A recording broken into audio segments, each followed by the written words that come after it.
Pacers continue to foul Shaquille O'Neal. We're ready for baseball on a Saturday afternoon, a warm, muggy day here at Yankee Stadium. The starting lineup for the New York Mets. They lead it off with a rookie, Jason Tyner in left field. Derek Bell bats second and right. Edgardo Alfonzo, one of the best players in the league, hits third and second. The DH is Piazza.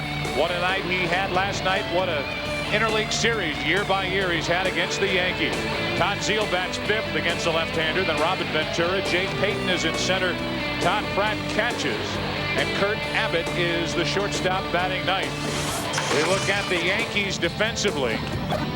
No real surprises except that Paul O'Neill is on the bench with regard to the defense. He's the DH today. And Shane Spencer is out in right field.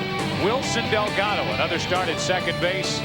Chuck Knobloch still day-to-day with that strained left forearm. And they're going to wait for the end of the weekend before they make a decision as to whether he goes on the disabled list or not. And on the mound, right in the center of all those names, the left-hander, Andy Pettitte. Andy Pettitte 5-2 on the year. He has won 3 in a row. His last outing against the Atlanta Braves last Sunday. The Yankees won that game 7-6. Mariano Rivera pitching the last 2 innings against the Braves. But Andy Pettitte has turned into the stopper for the Yankees right now. The reasons? He is working faster, his sinker outside the right-handed batters more effective, and he's mixing up his pitches, working on the changeup, getting his curveball over.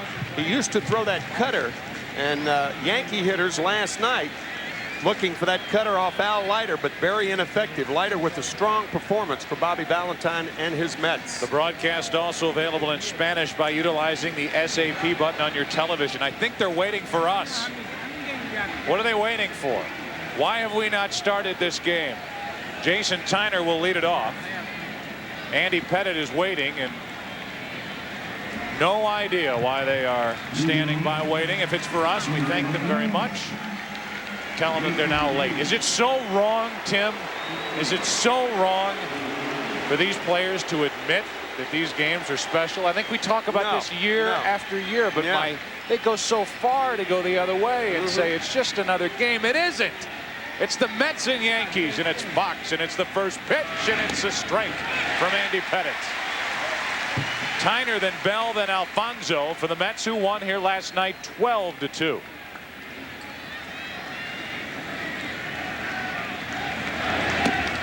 Ball and a strike. It's certainly not wrong for Jason Tyner to admit that it's a special game. He had never been to Yankee Stadium before last night. Seems that the Mets are showing their enthusiasm about interleague play against the Yankees more than the Yankees have been showing their enthusiasm. And I think they take that directive from Joe Torre. Look at Jason Tyner, and he was a Mets first pick in the '98 draft, and here he is in the big leagues at the age of 23, having a terrific start to the season in the International League with Norfolk. A ball and 2 strikes. Tyner leading off against Pettitte. Oops. Can I do that over again? That is not to say, by the way, that enthusiasm wins baseball games. But I think the Mets are more starstruck about being in Yankee Stadium and have more players in that condition than, of course, the Yankees do. That slashed foul into the seats, a dangerous foul ball. It's almost like the Yankees regard this series as a nuisance. And Joe Torre goes so far the opposite way to say, I can't wait for this weekend series against the Mets because then it's going to be over. They look at this series with such dread. I think because of the headaches that it presents on a daily basis here at Yankee Stadium. This place is the Bronx Zoo for good reason. And when the Mets come here to play the Yankees, it becomes even more of a logistical headache. You can see the Yankee outfield playing Jason Tyner like a right-handed pull hitter for good reason. I think the reason was laid out for the Yankees in his first at bat here last night when he lashed a double into left center field over the head of Bernie Williams. 2 balls, 2 strikes. He's battling Pettitte, trying to get on to start the day, and that won't do the trick. Delgado, 1 away.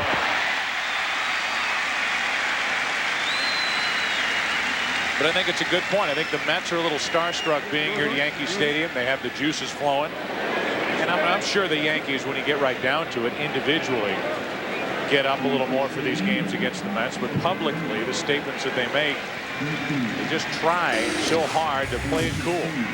Derek Bell now batting second, the right fielder. Last night had a breakout game before he started his evening, in which he was 3 out of 4 with a home run and 5 RBIs. He had been 5, make it 4 of his last 54 with no runs batted in. He had as many hits in last night's game as he had in the previous 3 weeks for the Mets. His slump started on May 21st. He was hitting .360. His average at .302. And he checks on the left side. You know who's there. Cheater has to hurry. Good play. 2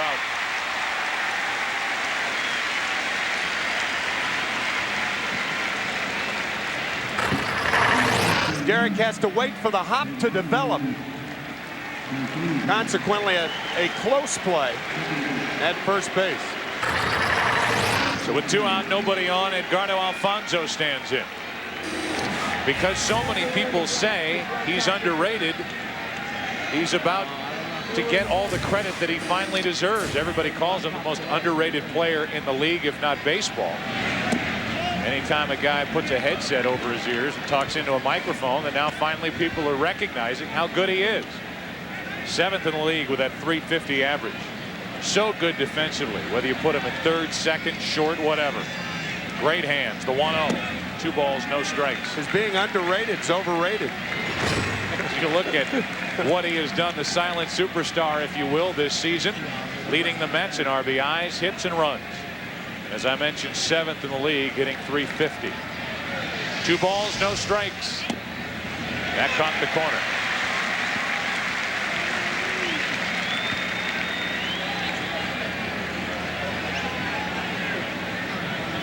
Edgardo Alfonzo trying to keep this first half inning open with Piazza waiting on deck. 3-1.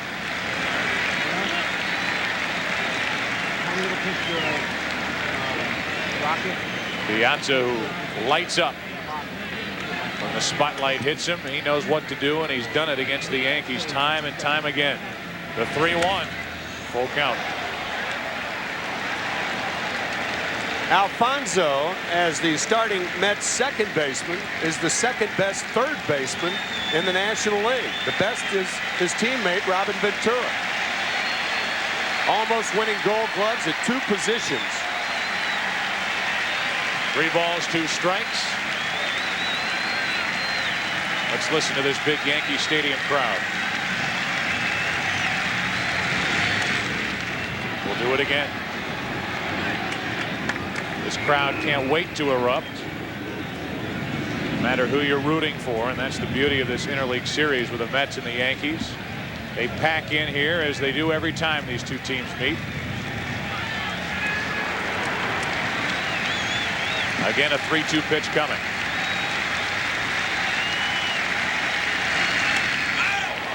Base hit, Alfonzo right back up the middle, and the inning does continue for Piazza. Last night, Mike Piazza struck out in his first at bat against Roger Clemens. Next time up, bases loaded, he didn't miss.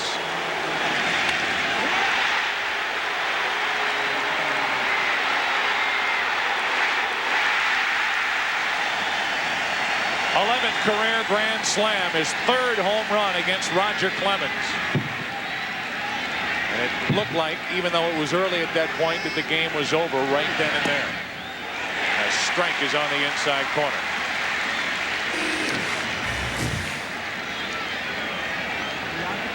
A 12-2 final as Piazza, Alfonzo, and Bell all went deep. Leiter over Clemens.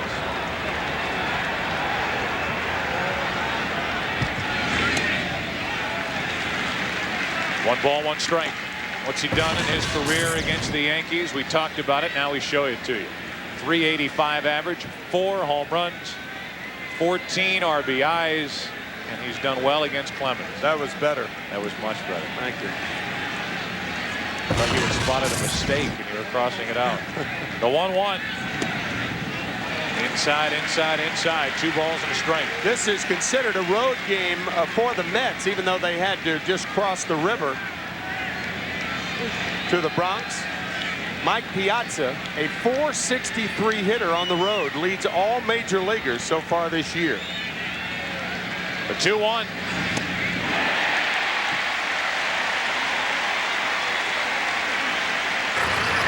Piazza, a very good low ball hitter. You can get him right around the belt. Thought that ball initially was a little higher than it was, but Andy Pettitte tied him up. Again, the crowd on a 2-2 pitch. And that's something that these Met base runners will have to pay attention to. Andy Pettitte, 51 pickoffs in his career. That leads all major league pitchers. He has been called for 2 balks this year, both by former National League umpires.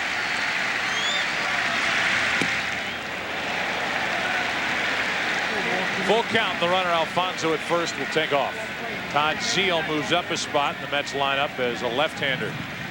He's on the mound for the Yankees. Andy Pettitte's move is so good that normally the first baseman will play behind the runner, but with 3-2, 2 outs, Joe Torre's electing shrewdly to hold Alfonso on. Alfonso will find it difficult to score on a double if Piazza finds a gap.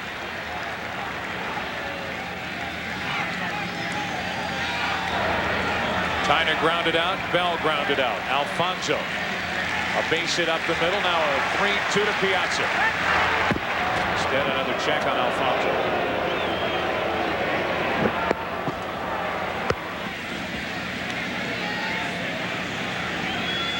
A 21 pitch first inning for Andy Pettitte.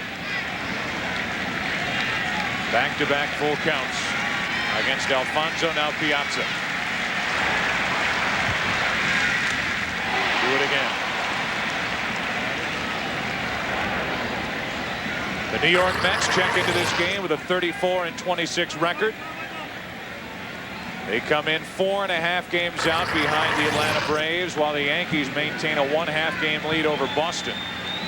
They lost to the Braves last night 6-4.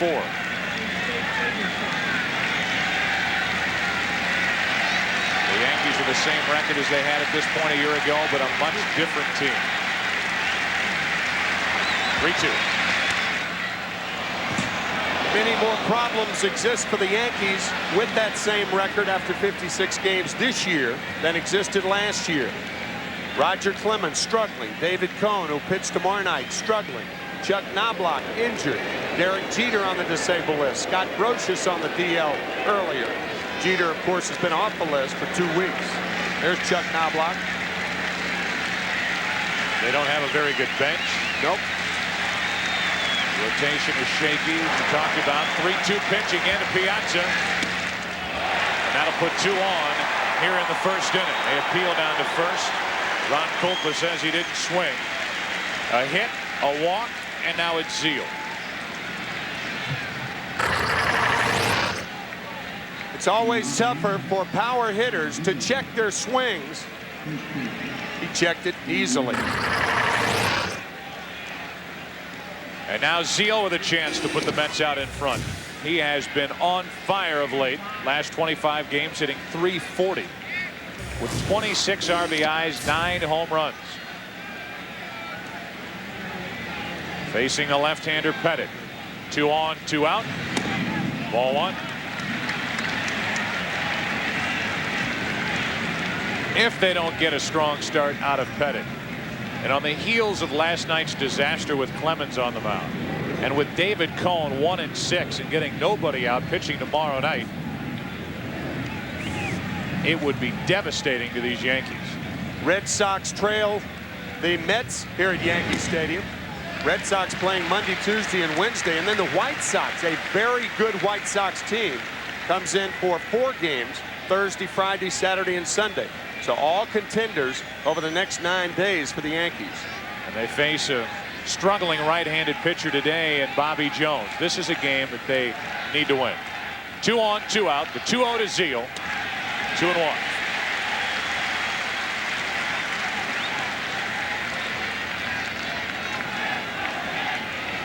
Joe Torre managed Todd Zeile with the St. Louis Cardinals. Torre, who originally moved Zeile out from behind the plate, a former catcher, moved him to third. With a chant of "Let's go Yankees" from this sold-out crowd at Yankee Stadium, Andy Pettitte is in big trouble. 2 on, 2 out, and a 3-1 count on Zeile. 30 years ago, it was Red Schoendienst of the Cardinals who moved Torre out from behind the plate and moved him to third. MVP in '71. What does Zeile get on 3-1? Full count again. Third consecutive full count.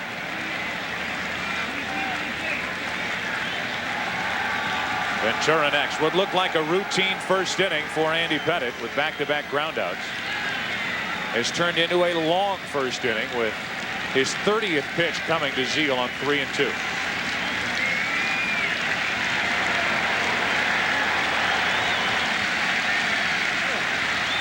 Runners go. Do it again. Gives you an indication of how a pitcher is throwing by the at-bats right-handed hitters have against a left-hander. 3-1 count. Alfonso looking for the fastball, fouled off the other way. Todd Zeile looking for the fastball, fouls it off the other way.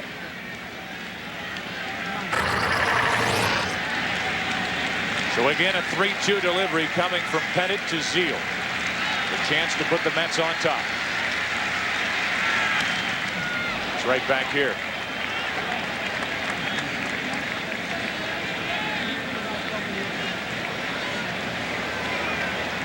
Todd Zeile coming to the Mets in the offseason, decided to sign a long-term contract, go to New York, be with his friend Mike Piazza, who was more a recruiter than a catcher over the offseason to bring Zeile there. Was burning an offer from the Texas Rangers.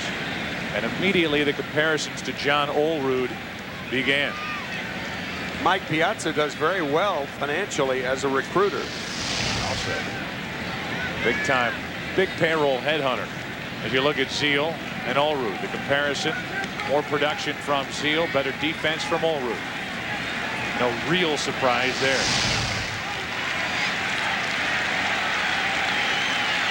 Two on, 2 out. Runners will go on another 3-2 pitch to Zeile. And another foul ball. Even if the Mets don't score here in the first inning, it has been a very difficult inning for Andy Pettitte. In the mid-90s, sure Joe Torre does not want to see his starter in this kind of mess on this type of day.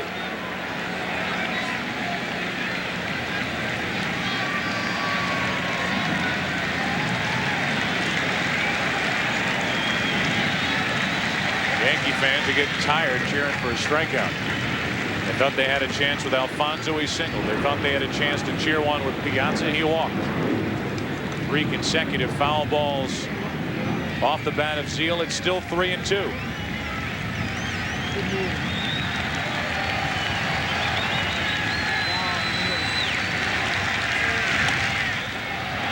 Shallow right. In comes Spencer. Inning over. A long first half inning for Andy Pettitte. He allows a 2-out hit to Alfonso, walks Piazza, gets Zeile, a half inning. Nothing doing for the Mets with the Yankees coming to bat. Yeah, right. This is another game in the regular season. You wouldn't pay as much attention to the radar gun as you would pay today, because Bobby Jones, recuperating from all sorts of shoulder problems last year. He didn't have an operation, but a strained right shoulder.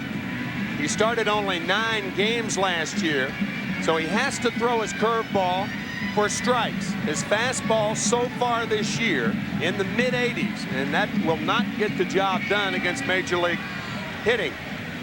Reduced velocity, and he needs pinpoint location.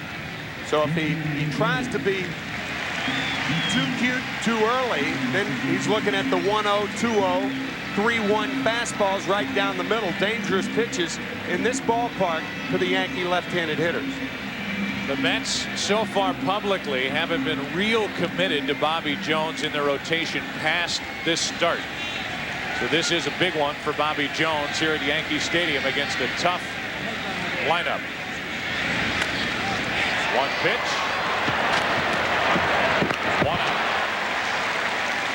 Leday grounds it sharply to Alfonso.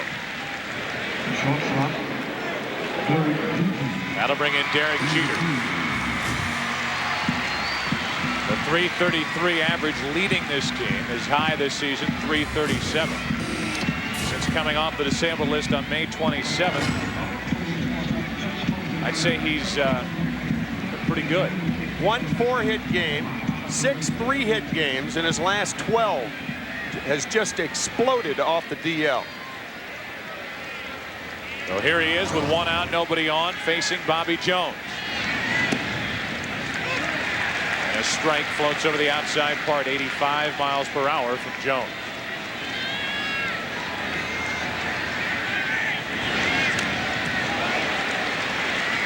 Oh, and 2. Is that needed curveball from Bobby Jones? A curveball that stays up in the strike zone. Derek fouls it off. He didn't have it in his last start. He didn't have much of anything. Mentioned the 15-5 loss to Tampa Bay. Esteban Yan, the pitcher for the Devil Rays, hit a home run in his first at bat. 1 ball, 2 strikes. Jeter, then O'Neill, the DH. You can see Jay Payton playing Jeter as a pull hitter with 2 strikes. He goes to right with 2 strikes on him, even against a guy like Bobby Jones. I guess Bobby Valentine thinking that with Jones not throwing hard, Jeter's more apt to pull.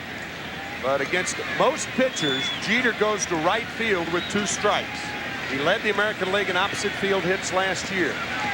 The 2-2 from Jones is lined into center. Payton can't make the catch, and Jeter's on with a 1-out hit. Sinking line drive, and it wouldn't stay up for Jay Payton. And Jay Payton was well positioned in center field. He comes in and tries to make the shoestring catch. Derek Jeter hits it right on the button, as he's been doing lately. Payton comes in, a little short hop. Even had he made the catch, it would have been no catch. But he was positioned properly right there. So 1 on, 1 out for Paul O'Neill, who's had a nerve irritation in his lower right leg. That's why he's not in right field today for the Yankees. No score in the first. And a strike on the inside corner.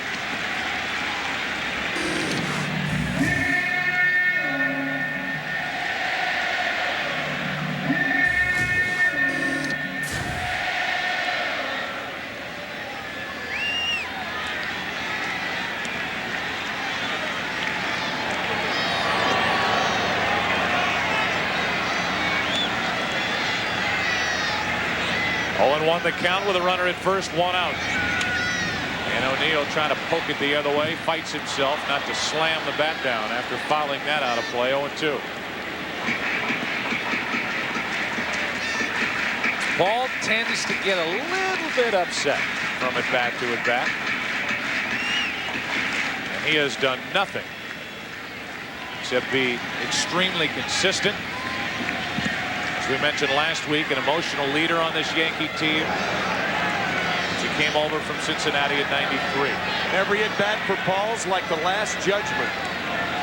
0-2 the count, 1 on, 1 out. Jeter not running on 0-2. Yankees second in the American League in stolen bases, and that is the one difference in the Yankees this year and in past years. Joe Torre has encouraged the Yankees to run more, and first base coach Lee Mazzilli has been very instrumental in their leads and jumps off first base. Stole 5 bases in a game this past week in Montreal against Carl Pavano. Or more appropriately stated, against Charlie O'Brien. Montreal catcher. That is in the air to right. O'Neill got under it. Derek Bell waits for it. Glass is already on, 2 out.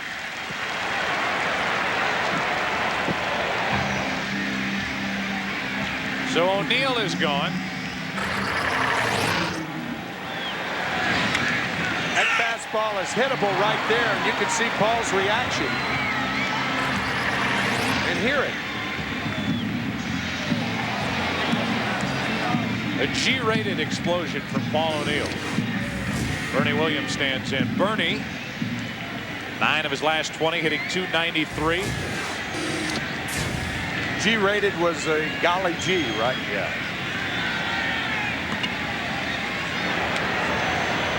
1 on, 2 out. Bobby Jones delivers high.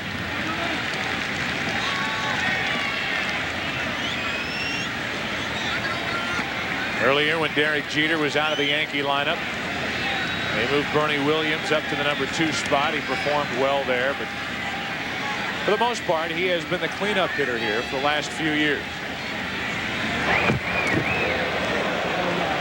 I'm sure Todd Zeile a little relieved when a right-hander's on the mound and that he gets to hold runners on at first in the typical fashion, as opposed to when, say, last night with Leiter, a left-hander, on the mound.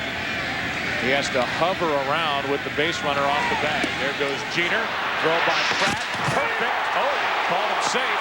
And Pratt spun around in disgust back behind home plate. What a throw by Todd Pratt, but Jeter gets his 12th of the year. You'll hear no argument from Kurt Abbott. He was run after his first at bat last night on a blown call by Marty Foster, and he was safe. A very good call by Randy Marsh, the crew chief. It looked for a moment like Jeter slid into the glove, but he slid past the glove, and the tag was right around the hip. Pratt wanted it, but as the replay showed, good call. 2 balls, no strikes on Bernie Williams. That's into left field. That puts the Yankees on top. Bernie Williams with a double, and the Yankees up 1-0.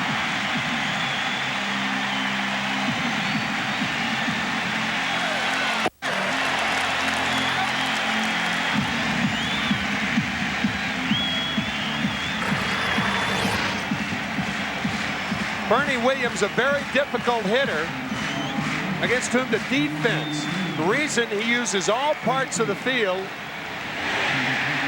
taking that outside fastball to left field, and the Yankees strike first. There, that fastball tailing away, and Bernie doesn't try to pull it, but just pokes it down the left field line. Now Williams at second with 2 out for Tino Martinez, who takes a belt-high fastball for strike 1.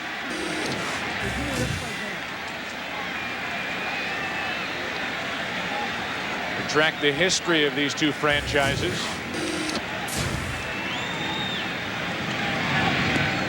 Oh, 2 on Tino Martinez, a change of pace from Bobby Jones. Realize the Yankees have won 25 World Championships, 36 American League pennants. Well, the Mets, in their first year in 1962, that 120-loss season, the World Champions 2 times in '69 and '86. That's off the end of the bat foul.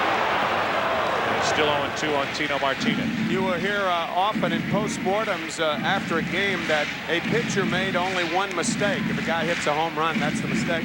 That was a huge mistake by Bobby Jones on the 0-2 pitch. He just got away with it. Hanging that fastball up in the eyes of Tino Martinez, a real good high fastball hitter. He just fouled it off.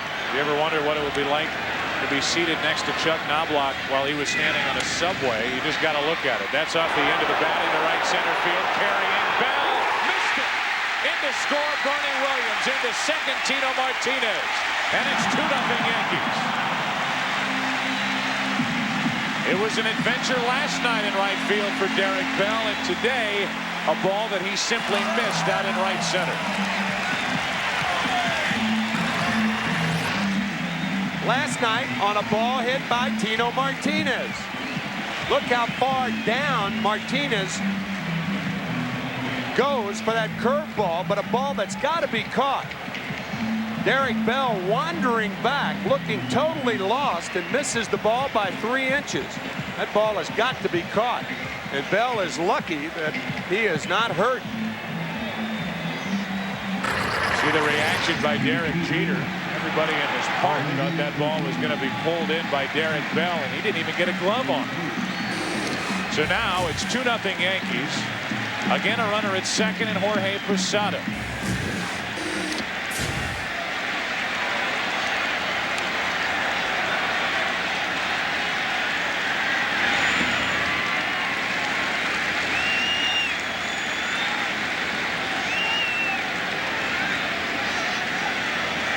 Ernie Williams with a 2-out RBI double, followed by that double, which is how it was scored by Tino Martinez. Now the 1-0. Posada jammed a bit, a ball and a strike. Talked about it in the opening.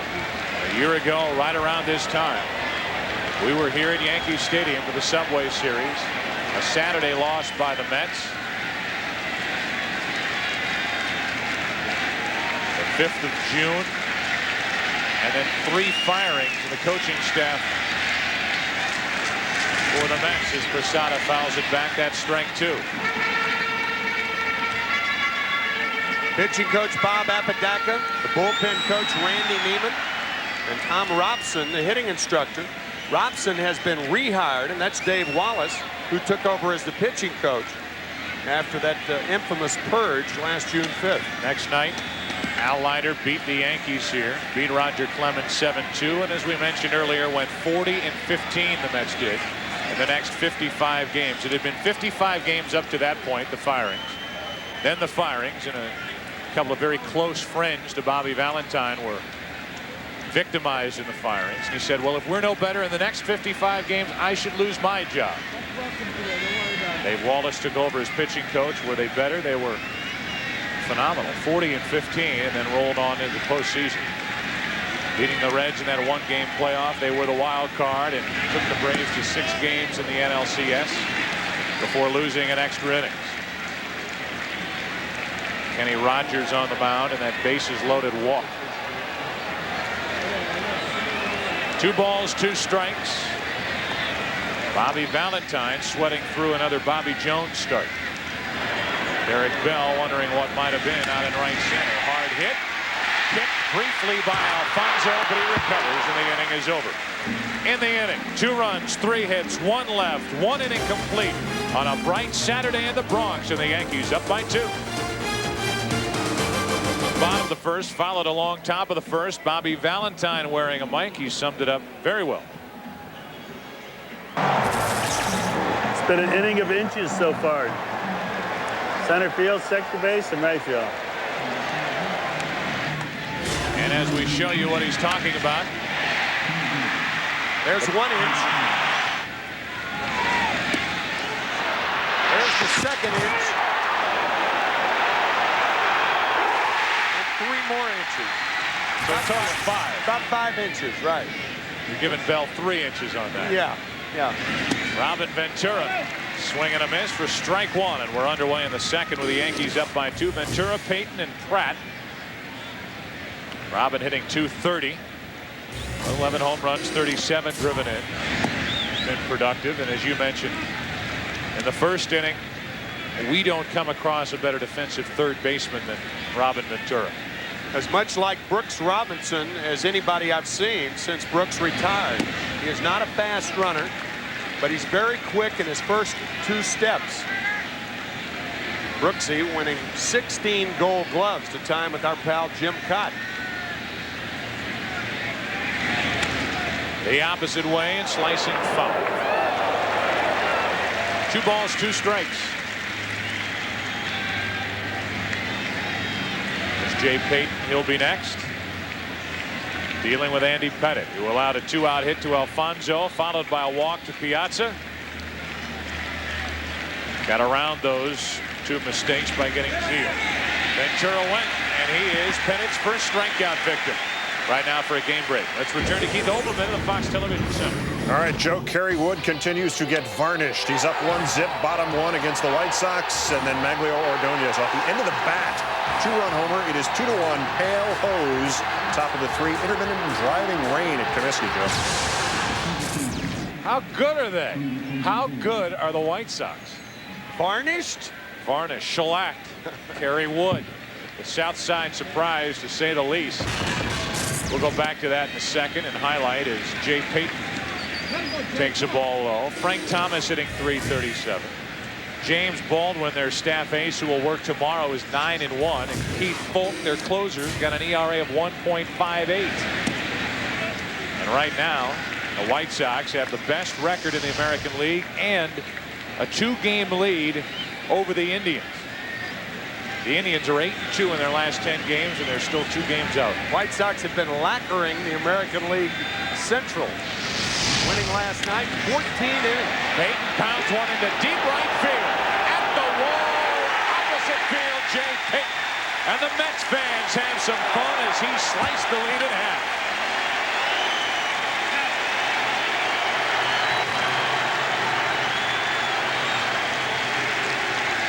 They have been waiting and waiting and waiting to get some returns on the former number 3 overall pick in '94 by the Mets, Jay Payton. Injuries have slowed him.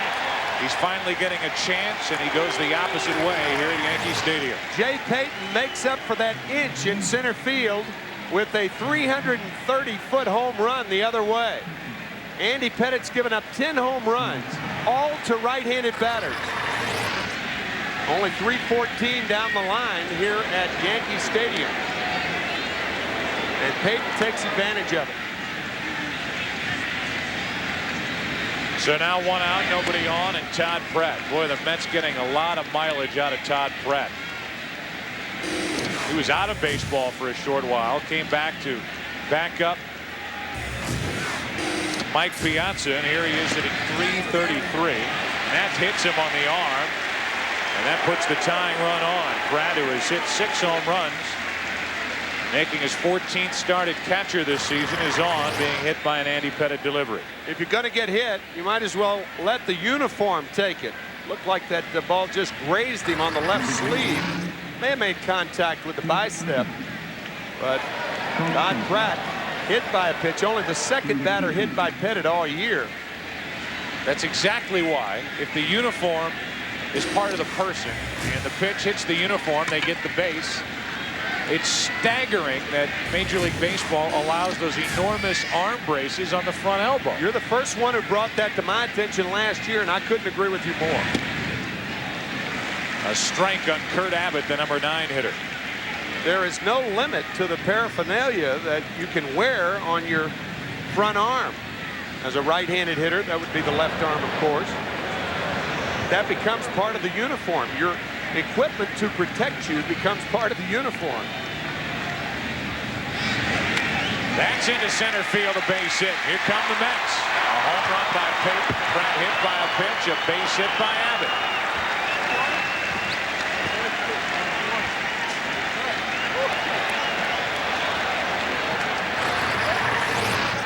Kurt Abbott won Thursday night's game for the Mets with his first walk-off home run of his career.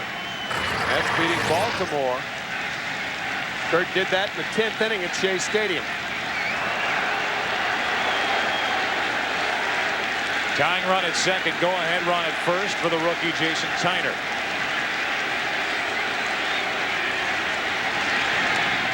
Drops down a bunt. Pettitte with a barehanded pickup. Thought about second. Fires to first. And the runners move up to second and third with 2 out. That's a bad play. Young Jason Tyner, I realize his forte is his speed, but with 1 out, if there's nobody out, it's a good play. But with 1 out, now what you're doing, in essence, is leaving it up to the next guy. Now, obviously, he's bunting for a base hit. He does not find the seam between first and second. Pettitte thinking about second base. Fortunately goes to first base to just get Tyner, but that is not a good play by the young left fielder. And if he doesn't feel confident enough swinging the bat against Andy Pettitte, then he shouldn't be in the lineup. That's right. I would give him a sacrifice right there. It has not been scored yet. They do give him a sacrifice. Put out 1-3. Yeah, that's clearly a case of a hitter trying to bunt for a base hit and being given a sacrifice. Not a good play by the young left fielder. Second and third, 2 out. And Derek Bell, who made that misplay out in right, has a chance here. That's shot foul. A ball and a strike. Pratt, the runner at third, hit by a pitch, a base hit by Abbott. Those runners moved up on the bunt by Tyner, and a base hit would give, in all likelihood, the Mets their first lead of the day.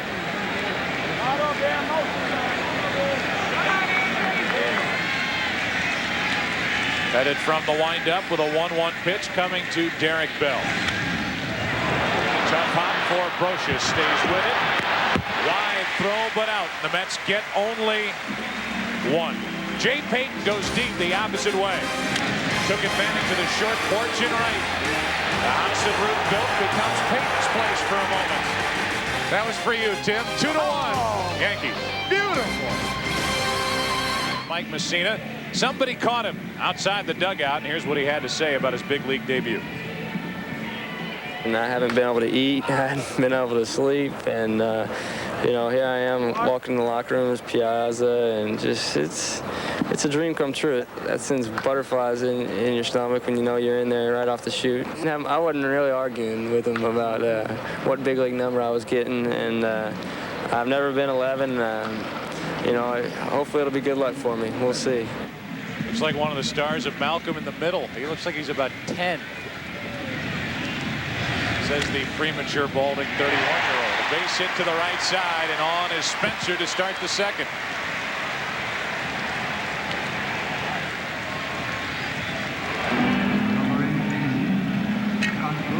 Keeping up with Mets tradition, another episode of Tyner's Corner. Oh. Ralph Kiner, of course, a reference to the longest running local sports show. Kiner's Corner on for 32 years following Mets games. And back on, as a matter of fact. They revived it last year. Were you ever on Kiner's Corner as a player? Oh, yeah. Got $50. Are you kidding? $50 cash? A lot of money 30 years ago, man.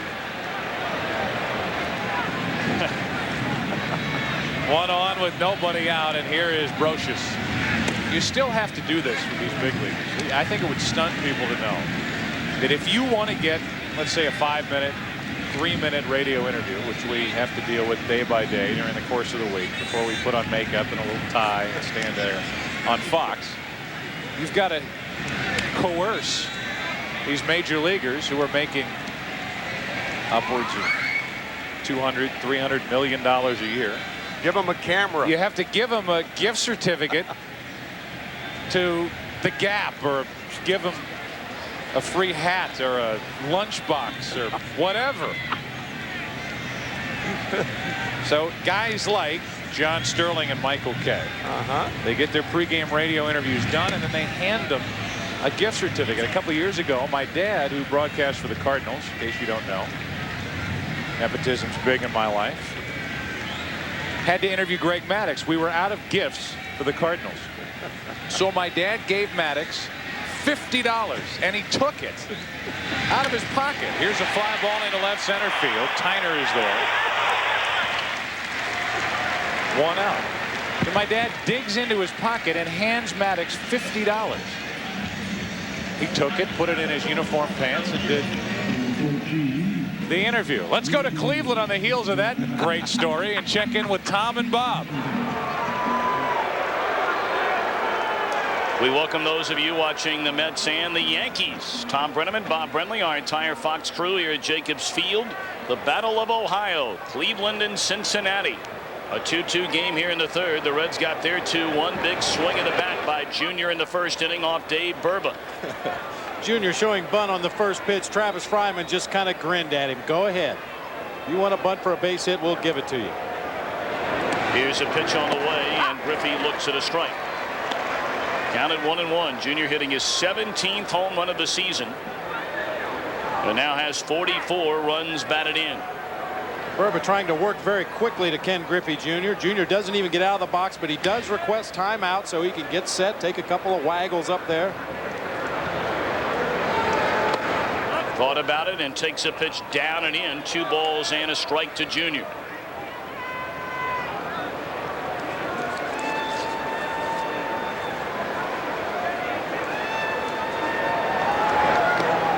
Now 3-1.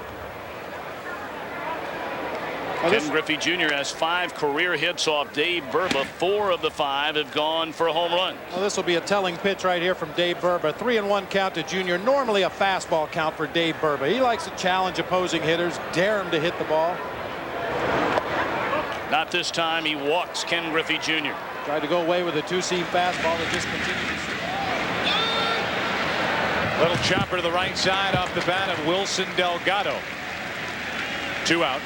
Zeal took the play. Down to second is Spencer there with 2 away. Back to the top of the order. And what a surprise.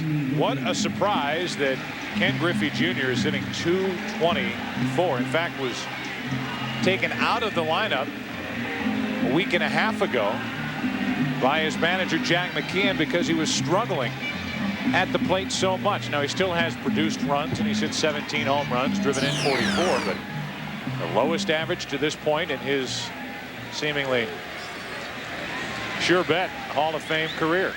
I don't ever remember Lou Piniella removing Ken Griffey Jr. from the lineup because he was struggling. Ever. A ball to Ricky Leday. For those of you waiting for the end of my story about my dad, Greg Maddux, it's over. A 1-0. Popped up on the infield. Will it stay in play? Foul territory. Pratt gives it a look. That's the way things have been going for the Yankees. That stays in play. Pratt makes a nice catch and the inning is over. The Yankees strand their second of the afternoon. That'll do it as Pratt goes to the dugout railing. Makes the catch. Fox Sports, home to the 2000 World Series, will return to Yankee Stadium after this from your local Fox station.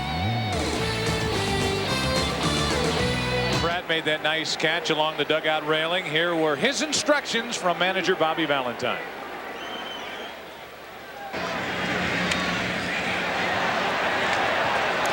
No, stop right there. You got it.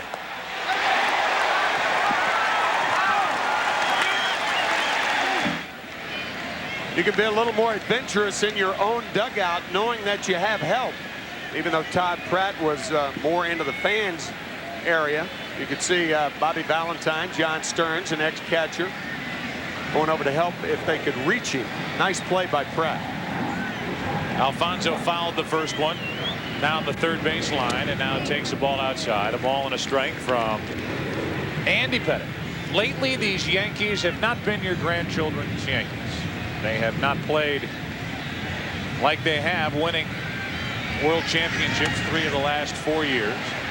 And it still surprises me, Tim, every time I write down and I see on the stat sheet that Rick Cerrone puts together for the Yankees, that the Yankees have the same record now as they had a year ago at this point, because it's easy to forget the different struggles during the course of a season. All you think about with the Yankees even last year, after that great year in '98, is they dominated from start to finish, and there was no doubt that they were going to be world champions. Well, there is a big, heavy dose of doubt about this Yankee team right now. Robin Ventura, when talking about the Yankees, compares the Yankees to his time in Chicago when the Chicago Bulls were so prominent, winning one world championship after another. Of course, they had Michael Jordan. The Yankees have not had Michael Jordan, but they have had Phil Jackson, or the equivalent, and Joe Torre. Without the whole Zen thing. Yeah.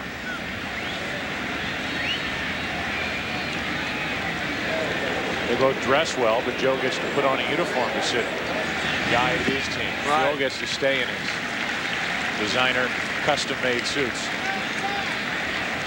Have you ever figured out exactly why managers wear uniforms? We know one thing: some managers shouldn't wear uniforms. Connie Mack did, dressed in a suit. But some just don't look 50 good. Years. Some don't look good, and Well, the better physical days have passed them by. As a fly ball's well hit into center. Back is Williams. 1 out. Must be a little difficult to see today because Williams didn't really go after that ball with much confidence. Bell had trouble in right, back in the first. We would like to welcome those of you watching the Cincinnati Reds and the Cleveland Indians. We are in New York. This is the Battle of New York Subway Series, the Mets and the Yankees. Mets put 2 on the first, didn't score. Yankees came back with 2 in the first. Back-to-back doubles by Williams and Martinez after a 1-out hit by Jeter and a stolen base. And the Mets got a home run from Jay Payton, and you're watching Mike Piazza. That's why you're here. He flies to right, 2 away, and here in the third. Yeah, that's a big reason why people are tuning in, and a big reason why they're here at Yankee Stadium. All right, they're gone. I never liked any of those people from Ohio anyway. They're not listening to us anymore. But now you say it. Now you're brave saying it. That's when they're gone, right? That's right. Well, Dad's side of the family is from Ohio. From the Cleveland area, right? Cleveland area. That's 2 dad references. That is a career record for me. The Bucks are big in Cleveland. Oh yeah. 2 out, nobody on for Todd Zeile. Flied out to right with 2 on and 2 out in the first. Trying to find the range against Andy Pettitte. Takes the ball low. Todd Zeile shelled out a few bucks and gave his parents a Christmas present, and it's an all expense paid weekend in New York City when the Mets play the Yankees. Father Todd, mother Sammy, and his wife Julianne, the former Julianne McNamara, the silver medalist in the 1984 Olympics in Los Angeles. They will be going to swing tonight. Broadway play. A cultured man, that Todd Zeile. Yes, he is. Well, 3 balls, no strikes. Excuse me, Joe. The one thing Todd has done, he's embraced the city of New York. He's embraced it much like Paul O'Neill has, much like Mike Piazza has. Some guys try to fight the pressure. Hey, why fight it? If you're going to play here, why not enjoy yourself? A 2-out walk puts Zeile on. I went up to Todd before today's game and I said, "So you're going to swing tonight, huh?" And he said, "What? How do you know that?" I said, "Well, Tim found that out." "How'd Tim find that out?" "I don't know how Tim found that out." "So your parents are here in town. You flew them out here for a Christmas present, right?" "Right. How'd you know that?" "I read it in the paper." "How did they find that?" "I don't know. Read the paper and figure out what the world knows about you." Yeah, he doesn't read the paper. Which for a New York athlete is probably a wise choice. As Ventura pounds one into right center. Back is Spencer at the wall to wave goodbye. And the Mets take a 3-2 lead.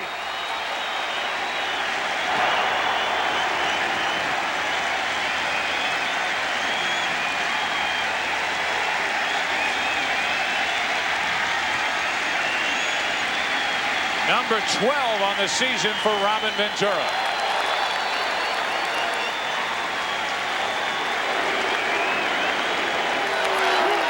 And the first home run by a left-handed batter against Andy Pettitte this year. It looked like a hanging cutter that just stayed over the heart of the plate.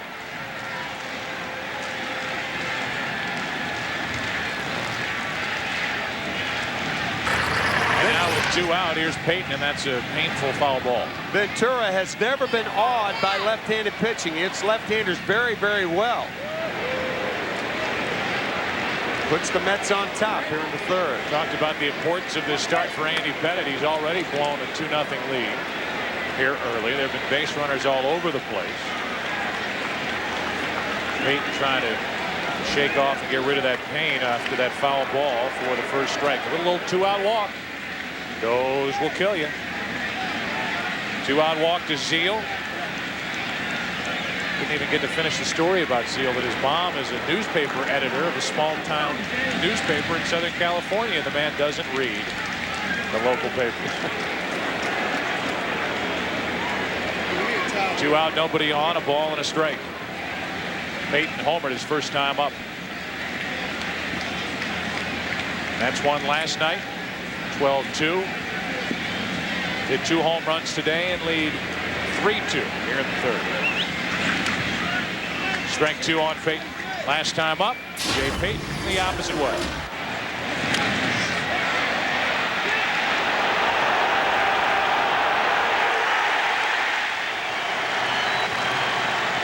Every little extra bit of current can help. Bobby Valentine helping to wave that out of here. Talked about that game that they played, one of the great regular season games last July 10th. And you get the feeling that this game could be like that 9-8 Met win. Not that the Mets would win, but that type of game where the lead changed hands 5 times. One of the great regular season games last year. The 2-2. Full count now as Payton checked his swing. Well, the Yankees lead so far since interleague play began in 1997. 7 wins to the Mets 6. But each one has, at least each series has been memorable for one reason or another, or 10. Here's the 3-2, and Payton hammers at a high pitch. Started in '97 with Dave Malicki with that shutout of the Yankees. 6-0 right here. Took some of the dirt from around the mound and took it back home with him. The former Met, now with Detroit. That was in '97. '98, the Yankees win 2 of 3. As Payton grounds to second.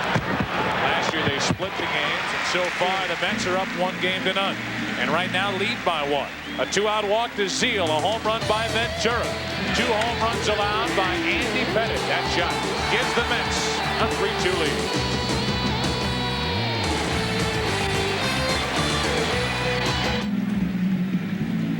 It's a 3-2 Mets lead as we move to the bottom of the 3rd inning. Yankees will have the 2, 3, and 4 hitters. Our Pepsi All-Star update. Right now the leading vote getter is Ivan Rodriguez in the American League, and no real surprises there, maybe except Jermaine Dye. Jermaine Dye having a great season with the Kansas City Royals. Over in the National League, Ken Griffey Jr. is the leading vote getter right now, and that changes daily, obviously. McGuire, Biggio, Larkin, Chipper Jones, Piazza, Bonds, Griffey, and Sosa in the outfield. All-Star game to be played July the 11th in Atlanta, Georgia. Here's Derek Jeter. Singled, stole a base, scored a run back in the 1st, and now he pounds one into center for Payton. 1 pitch, 1 out, and these Yankees have been up there hacking at the first pitch. Leday grounded the first pitch of the 1st inning to the second baseman Alfonso. Spencer lined the first pitch of the 2nd inning through the right side for a base hit. Now Jeter lines out to center. Here's Paul O'Neill. Characteristic of the Yankee lineup over the past 4 years is that they have not been first ball hitters.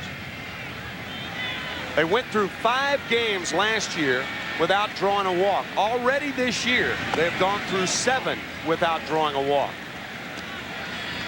One of their traits, a very patient lineup, but they have not been as patient this year as they've been in past years, and you can almost feel the anxiety and the need to swing at a pitch early in the count.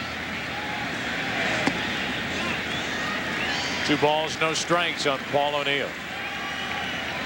It's a rally dance like a Rockette. Low kick. The kids, they love that swing music. They do indeed. 2 balls, no strikes, 1 out, nobody on.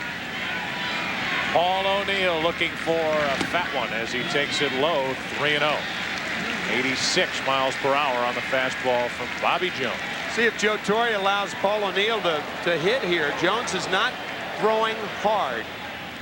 So if O'Neill gets a down and in fastball, you look for something to jerk.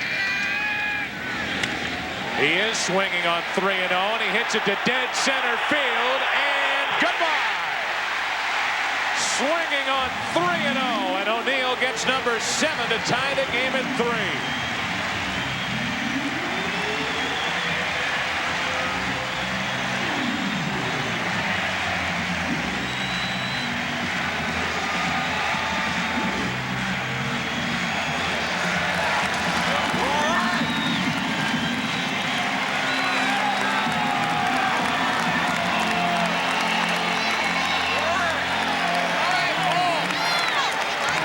It wasn't in, but it was down.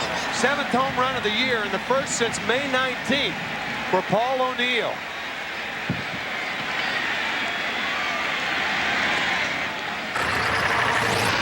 That part of the plate, Jones trying to stay away, but O'Neill wouldn't let him.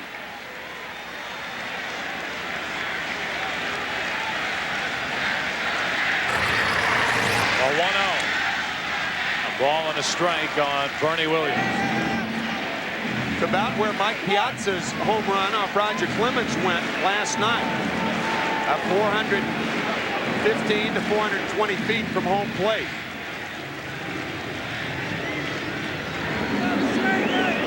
So 3-3 game. One out.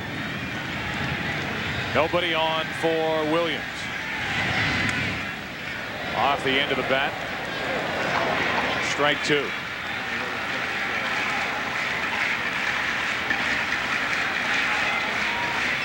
Bernie Williams floated a double into left.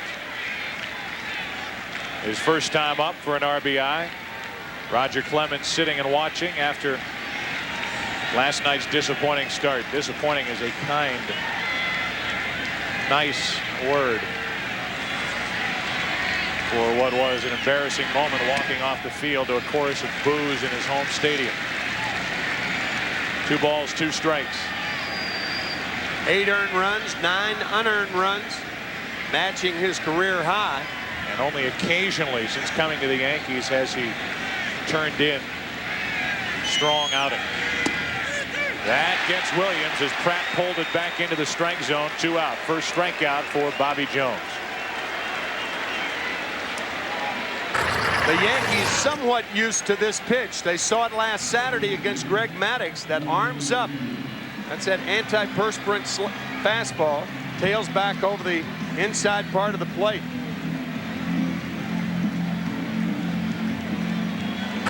Got a lot of the plate, and then Pratt pulled it down back into the strike zone. 2 out. Nobody on. Tino Martinez.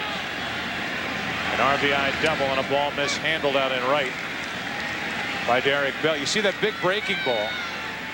There are some pitching coaches now around the major leagues who try to steer pitchers away from the curveball only because, since they no longer, or very few umpires do call a high strike, a lot of times that pitch is taken for a ball.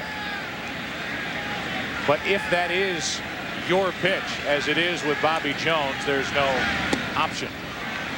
And Jones changes up. Tino Martinez in the hole, 1-2.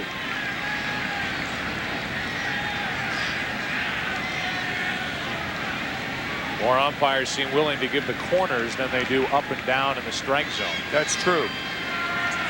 And that is one of the reasons why some, certainly not all, try to steer some pitchers away from the big curveball. The 1-2 as they set up inside, and Tino Martinez pops it up. Edgardo Alfonso, glasses on, bright day, makes the catch, inning over. From the rally dance put on by the Yankees bench squad.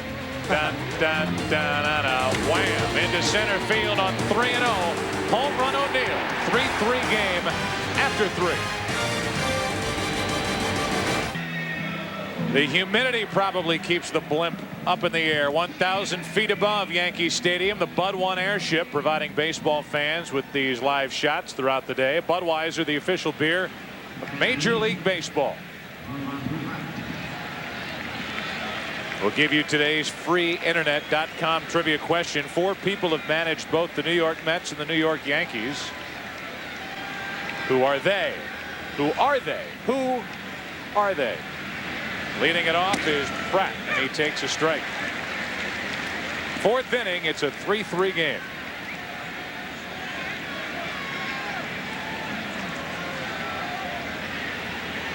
Six home runs for Pratt. Hit by a pitch his first time up. Ball and a strike from Andy Pettitte. Talked about how Bobby Jones struggled his last time out against Tampa Bay. Pettitte wasn't very good, but he did get a win. 7-6 victory on Sunday in Atlanta, but he went 6, allowed 6 runs on 9 hits. Broken back, ground ball to Jeter. Plenty of time. 1 away. 1 down, and the number 9 hitter, Kurt Abbott, will bat. One of Jim Leland's favorite players, Kurt Abbott, a member of the 1997 Florida Marlins World Championship team. Florida Marlins coming into being in 1993, and Kurt Abbott is the all-time Florida Marlin leader in triples with 19. That'll be short-lived, I'm sure. From the little-known stat category. Yeah. A Seaver jersey here at Yankee Stadium. Wasn't Abbott with Jimmy Leland out in Colorado? He was. Yeah, right. also been with Oakland. So that is proof positive that he was a big Kurt Abbott fan. He loved Kurt Abbott. He loved his attitude, that kind of raw meat attitude, always ready to play. Kicked out of last night's game on a disputed play at first base, and on the replay, Tino Martinez didn't even come close to tagging Abbott. And home plate umpire today was the first base umpire last night, Marty Foster. One of those inadvertent runs. Turned around and he thought, it looked like he thought Marty Foster was about 4 feet from him, and he turned around, and whether he said something or shoved him a bit, inadvertently touching him, don't know. Well, he was gone in a hurry. A one-out walk, third walk handed out by Pettitte.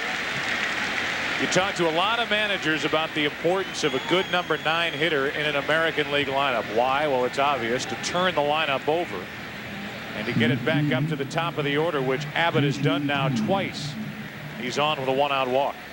Look at Scott Brosius' success for the 1998 Yankees, driving in 98 runs, hitting primarily in the 7, 8, and 9 holes. He had 300, hit 19 home runs. Last year he had 247, 17 home runs, 71 RBIs, and this year Brosius is at 248, 3 home runs and 16 RBIs. So the bottom of the order is very different for the Yankees as well. Not as productive. The bench isn't as good, and the rotation is suspect right now. 1 on, 1 out, the 1-0. A ball and a strike. Boy, it must be nice to be picked on by every person with a headset or with a pen in their hand, writing on a piece of paper telling you how bad you are when you're a half game up on the Red Sox in the American League East. But that's the situation with the Yankees. With the standard they've set, this team does not measure up. It is not as good as the team that has won 3 of the last 4 world championships in so many different facets. 1 ball, 2 strikes on Jason Tyner. Got to look at Wilson Delgado there. The Yankees, one of those players. Back to Pettitte. How about that? From behind the back. No double play, but they get the force out at second base. Oh, man. Behind the back dribbles in basketball have become routine. This will never be routine. Look at this.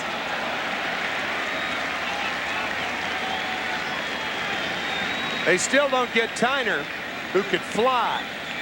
Now it's going to be interesting to see if a balk is going to be called on Andy Pettitte, because he will keep Tyner close to first.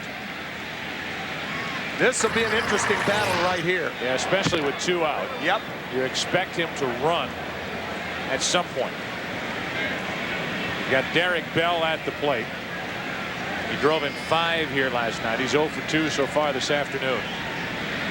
Tyner is at first. Eventually, he will try to go down to second.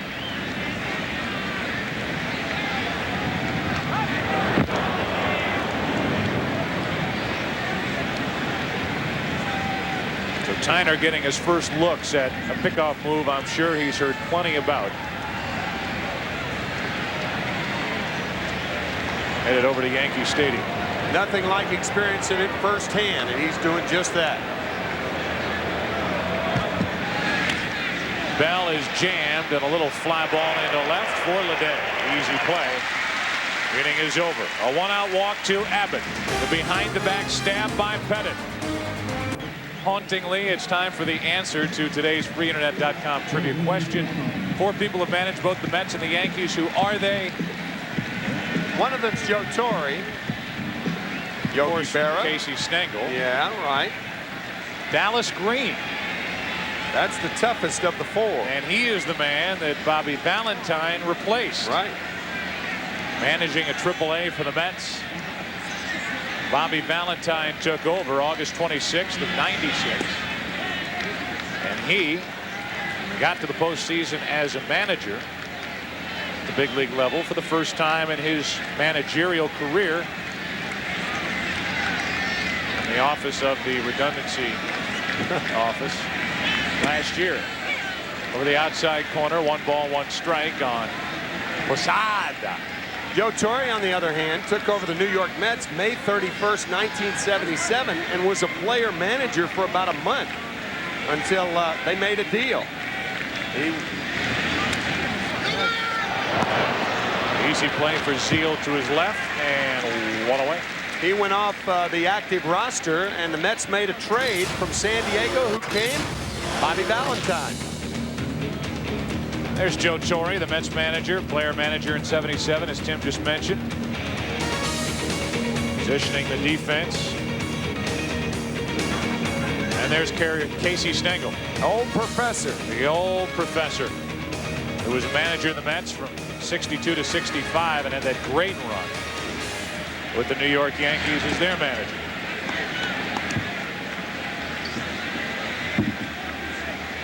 Batter is Shane Spencer with 1 out, nobody on. Into left center field. That should hang up. Payton having trouble with it. Now he finds it, and we find Keith Olbermann. He is resting and now active back in the Fox Television Center. Speaking of resting, Joe, watch Michael Tucker's reaction in Cleveland. Oh, I love me. Very deep and very unplayable off Dave Burba to extend the Cincinnati lead to 4-2. But then in the bottom of the 4th, Travis Fryman, as the homers continue to fly. And it is now still 4-3. And Joe, wasn't I on your radio show last year? And was the gift certificate in the mail?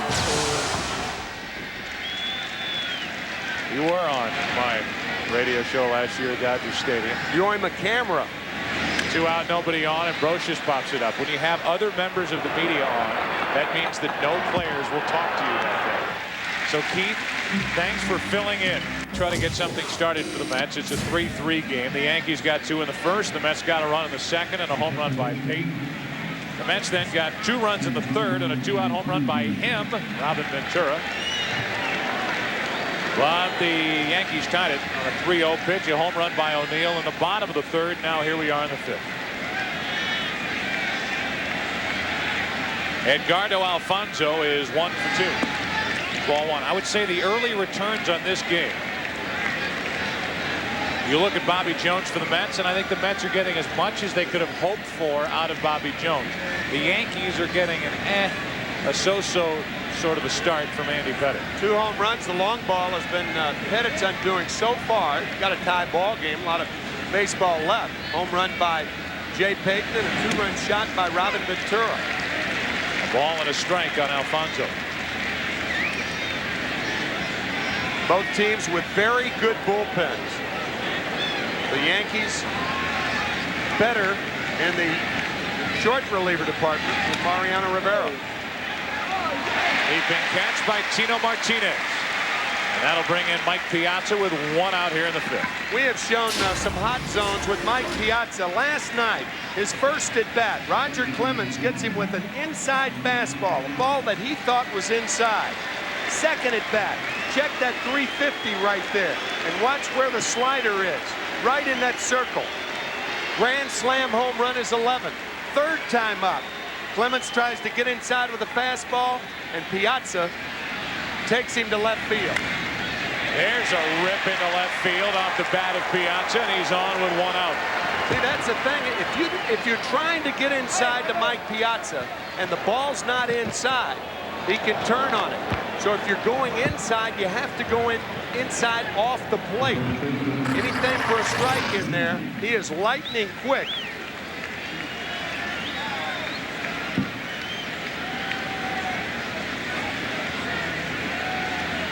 Pettitte trying to get inside, but that cutter not in on the handle. Piazza put the head on it, as the players say. What an advantage, Tim, it is for the Mets who play in this interleague series to be able to use the DH and give Piazza a day as the designated hitter, so you don't wear him down as a catcher, or he has to catch on a hot day here at Yankee Stadium. They've got a night game tomorrow night.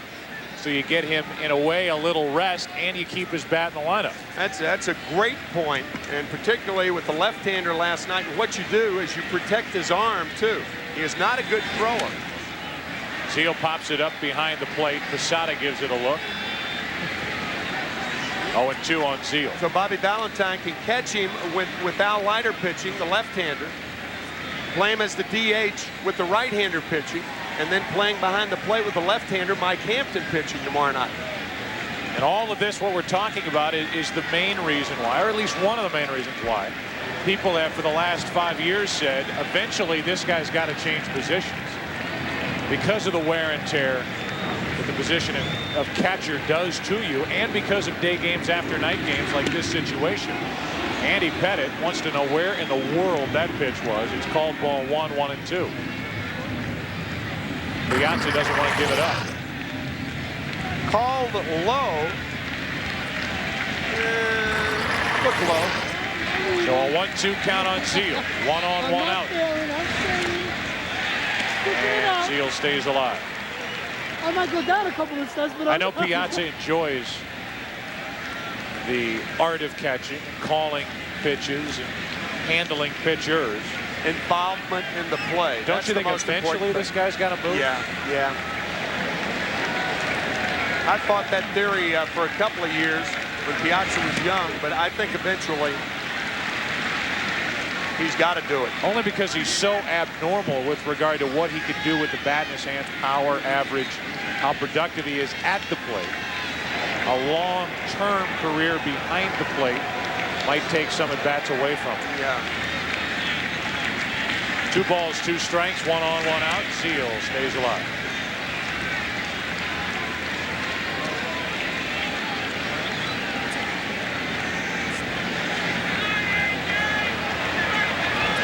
Two balls, 2 strikes on Zeal.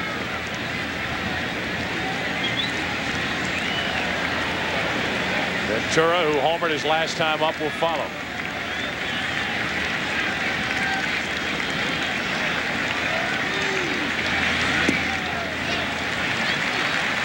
Three balls, 2 strikes.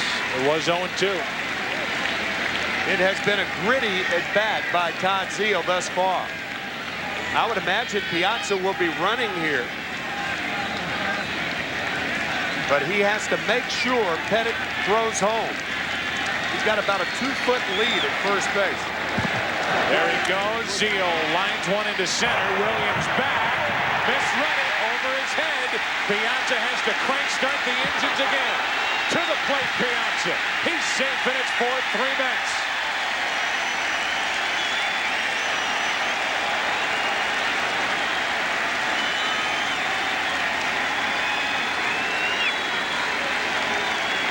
A tough at bat by Todd Zeal. There is no way that Bernie Williams had a good jump on this ball. Drifts over and now runs back, but it's too late. If he breaks back immediately, he makes the play. That was by no means routine. It is very difficult to pick up a ball here at Yankee Stadium. One of the real tough sun fields, center field and left field. But had he broken back immediately, he makes the play. Now Ventura, who homered his last time up, with an extra run out there in scoring position. Only 1 out. The Mets back out in front.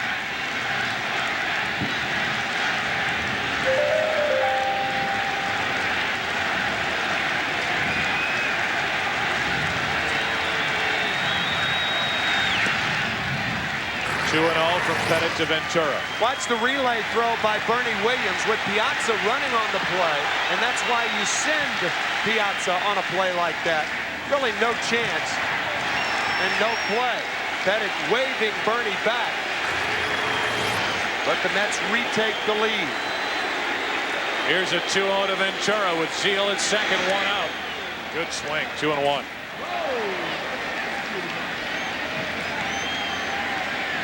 Talked about a gritty at bat for Zeal.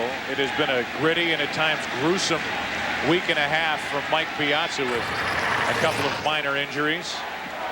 He was able to get through. Look at Pettitte. He knew immediately that Williams had no chance to catch that ball with the kind of jump he had. He also knew how hard that ball was hit, too.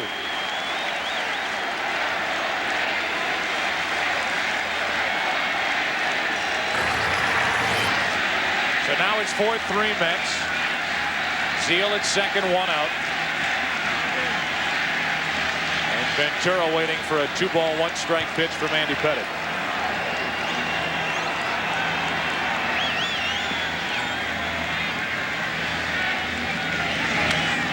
To the right side, off the glove of Martinez to put runners at first and third.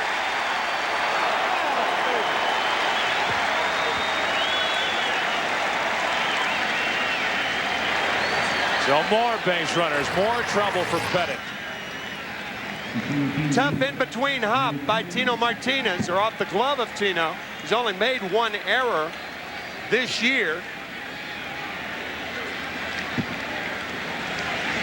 An error on Tino Martinez.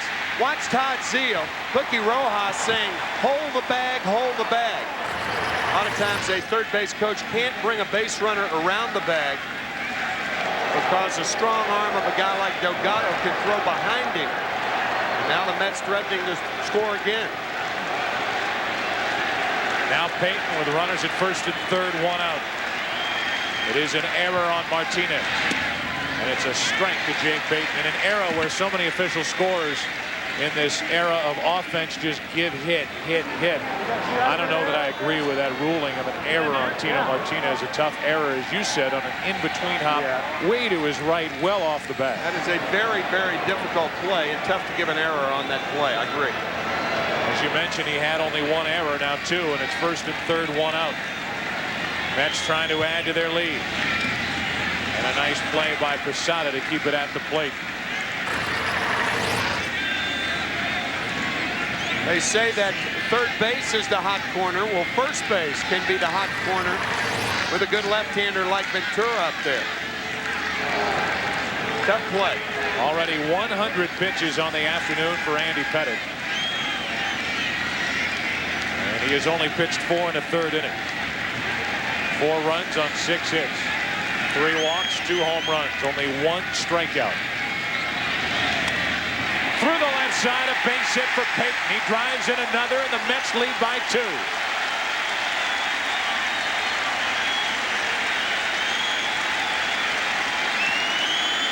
Well, something we talked about coming into the inning is definitely true now. This has been a disappointing start for Andy Pettitte, while the Mets are getting everything they could have realistically hoped for from Bobby Jones. No question about it. They're also getting a lot from Jay Payton. 3 hits last night. 2 runs driven in today. That ball down and in. Zeal scores easily. Payton, who was the 3rd pick overall in '94, had left shoulder surgery, right elbow surgery, didn't play at all in '97. And Joe Torre, instead of Mel Stottlemyre, will go out and talk as Mr. Everything for the Yankees, either out of the bullpen or in the rotation. Jason Grimsley gets loose out of the Yankee bullpen. That ought to tell you how important this game is to the Yankees, with Cone going tomorrow night. We're in the 5th, and the Mets lead by 2 and have 2 on, 1 out.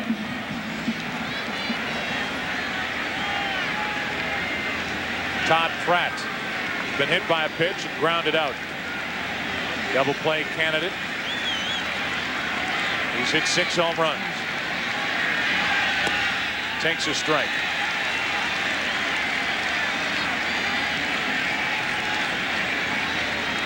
Ventura on at second with Payton on at first. A homer and an RBI single for Jay Payton, who's been saying, just give me a chance. Let me play with some sort of regularity. Now he is, and he's been producing. Pratt squirts one to first. Martinez has only 1 play. That's to feed Pettitte. To put out 3-1, and it's second and third with 2 out.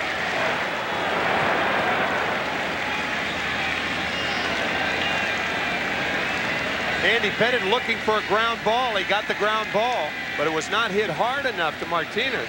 And Tino had to settle for 1. Now Abbott, who's hitting .215, won a game on Thursday night with a 10th inning home run to beat the Orioles, and they're going to walk Abbott and pitch to the rookie Tyner. This will be the 4th walk handed out by Pettitte. You mentioned 9th place hitters. How many times do you see this? Andy Pettitte will go into a stretch. He was going to, they're calling a balk, I believe. Bobby Valentine out of the dugout. What Pettitte did, he was going to wind up And catcher Jorge Posada held up 4 fingers. When he held up 4 fingers, it was an intentional walk. Valentine is claiming, and he may have a point, that Pettitte moved forward. Let's see right here. Left foot's on the rubber right now.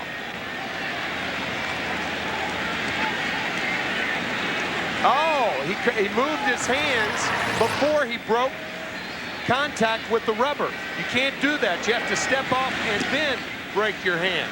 He was breaking his hands to call timeout. Right. You can't do that once you're in your wind-up position. You can call timeout, but you can't move your hands like he did.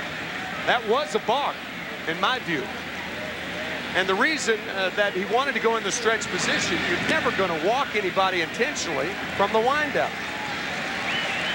So the intentional pass loads the bases for the rookie Jason Tyner. A couple of hits last night for Tyner. We go back. Looking down, and now he sees the 4 fingers. Now the arms come out before the foot steps off. That's a balk. But as it is, as you were talking about the potential of a balk earlier in the game, it wasn't like that. No balk is called, and now it's up to Tyner, and Pettitte gets the corner, strike 1. 8th man to bat in the inning, Jason Tyner. 5 out of 19 in the big league. 3 big league RBI. Pretty well hit into left field. Leday back to get it, and the inning is over. So the Mets come up with a couple. They get 2 runs, 3 hits, and error. Zeal with an RBI double. He would later score on a hit by Payton. Mets have left 8. We go to the bottom of the 5th. Mets up by 2. Shortage of action so far this afternoon. A 5-3 Mets lead. And here's Bobby Jones, who now is referred to with the Mets as Bobby J. Jones. Because over the offseason they picked up Bobby M. Jones from the Rockies. Is that a Brock umbrella making an appearance here in New York? Yeah. Lou Brock's product. I think he patented that back in the late 70s. Used as a sunshade here today, and the number 9 hitter Wilson Delgado stands in. We talked about it earlier with regard to second base for the Yankees. Chuck Knobloch, they're going to wait until after this weekend is over and decide after the series with the Mets is finished whether to put Knobloch on the disabled list or not. He's been out with a strained left forearm. He was 2 for 5 on Sunday, had to leave. He's missed the last 4 games. An injury that's been bothering him since a series back in May in Cleveland.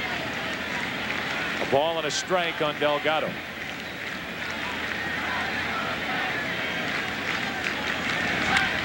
Up the middle, a base hit for Delgado. So the leadoff man is on. From Tony Award-winning musical Kiss Me Kate, the A&W fan cam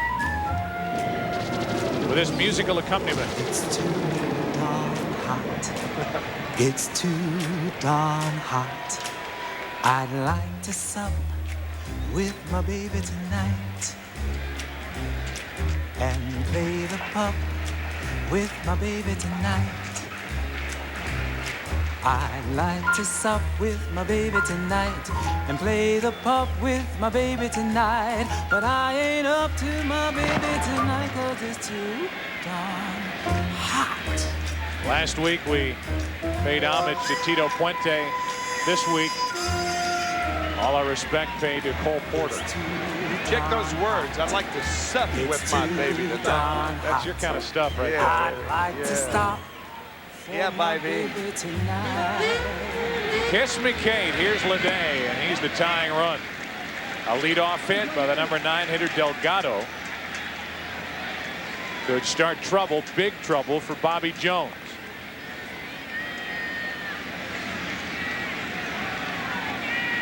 Leday is grounded out, fouled out.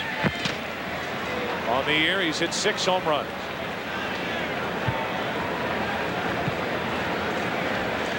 You would have to imagine that shortly we will get into a battle of the bullpens. shortly. Late swing by Leday. It's a 1-ball, 1-strike count. And you already mentioned it. These are two teams that are blessed with very deep bullpens. The advantage to the Yankees, really, when you have a guy like Nelson, you have a guy like Mike Stanton. The Mets counter with Turk Wendell. They have John Franco, Armando Benitez. Mariano Rivera's the best saver in the game.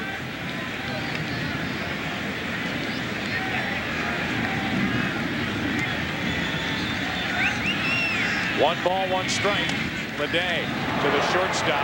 Abbott, tough play, and they get the lead man at second. Why did he slide? You got to slide there. You get there quicker. I have no idea what Delgado's thinking.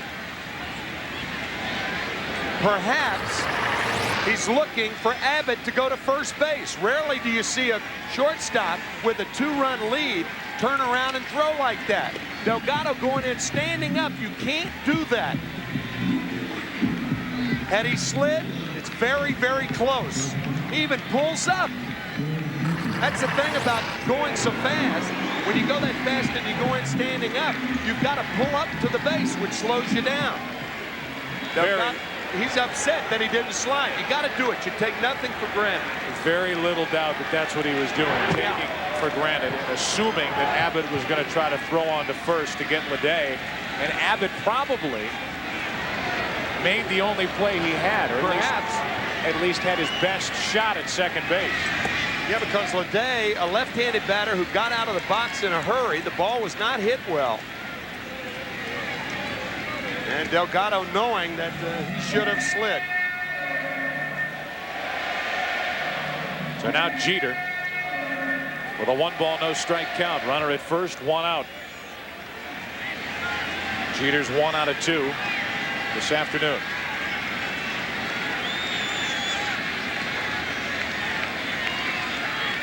(5-3) the Mets lead. On the inside part, a ball and a strike. What a difference from last night with regard to the Mets starter that these Yankees have had to face here this afternoon. Leiter not only throws from the other side, but has completely different pitching stuff.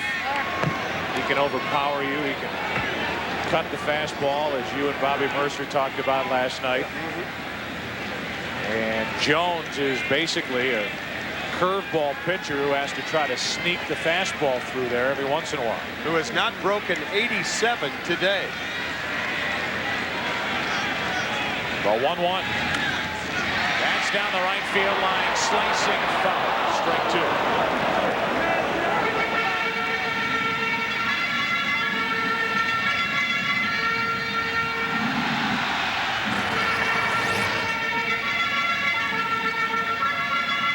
Talked about it earlier about how Derek Jeter drags the bat head through the strike zone.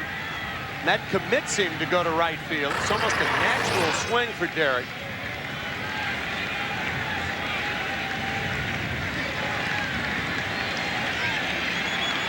He's set up here at a ball and 2 strikes. Jones has only 1 strikeout on the day, but importantly, he hasn't walked anybody. That's on the inside corner. Jeter with a rare discussion with a home plate umpire. Second strikeout for Bobby Jones. Here's Keith Olbermann in the Fox Television Center. Joe, Kerry Wood, and Mike Sorotka in a pitcher's duel in Chicago. 2-1, the White Sox leading the Cubs. And then Grace connects for his 7th homer of the year. We're now 2-2, bottom of the 6th. There have only been 2 home runs in this game, so an investigation is pending, Joe. Cubs playing in bad Leroy Brown's territory, right? South Chicago. The baddest part of town. Yeah. 1 on, 2 out. Paul O'Neill takes the ball high. Just turning into the Dick Clark hour here very quickly. And Keith, after you find out the results of that investigation, please pass it along. Jeter upset that he was called out on strike 3 over the inside part. Rarely does he say anything to the home plate umpire. He's done it the last couple of weeks. We saw it back in Atlanta, and he does it here to Marty Foster after he was rung up by Bobby Jones. Here's O'Neill, who homered his last time up.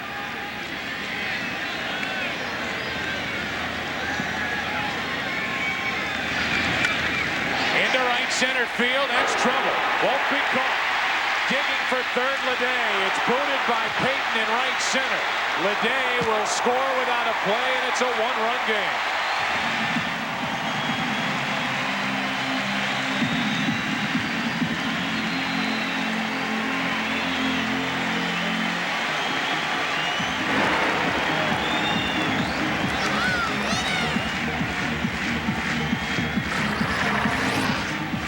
Paul O'Neill again. Rifles one into right center field. He hit it so hard, and Payton was playing him so deep that Payton would have had a shot, perhaps, at Ricky Leday had he not bobbled the ball. Leday with 2 outs running hard all the way, never even thinking of stopping at third, scores the 4th Yankee run. For how the wind is picked up was a beach ball come firing onto the field, picked up by Kurt Abbott. So we get a delay. Runner at second, O'Neill. That's the tying run, 2 out, and they are trying to squeeze 5 innings out of Bobby Jones. Delgado with a base running mistake in this inning. And now the crowd takes over.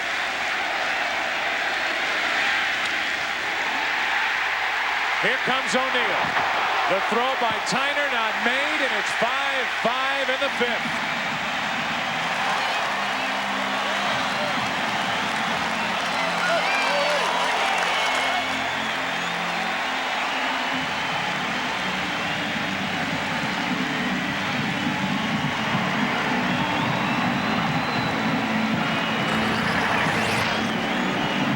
Yankee fans with not a lot to cheer about for the last 24 hours, but they're cheering now.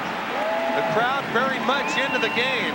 O'Neill going hard all the way, and the Yankees have let it be known that they will run on Jason Tyner's arm. A visit to the mound by Dave Wallace, and they're going to leave Bobby Jones out there. With Pat Mahomes getting loose out of the Mets bullpen. You can see Jason Tyner, who is not a strong thrower. Watch the relationship between Paul O'Neill right there, and the time Tyner gets the ball, he had a play on O'Neill. Couldn't grip it firmly, but I know what you're saying through inference. This is a dangerous at bat. If you're a Mets fan, you're holding your breath with Bobby Jones pitching to Tino Martinez. That is exactly right. In my view, Bobby Jones should not be in the game right now. It should be Pat Mahomes who's warming.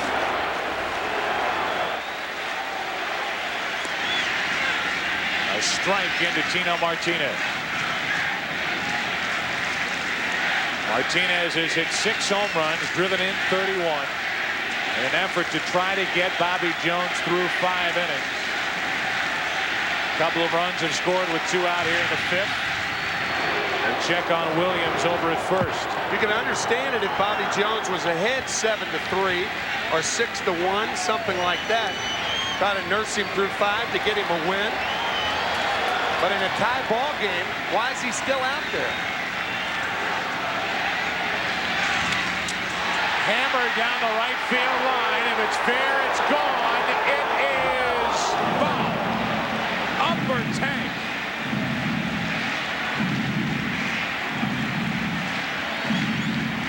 Well, if you were holding your breath, you just exhaled, and now you start to hold your breath again if you're a Mets fan. And at bat of deep breaths. Upper deck about 4 feet foul.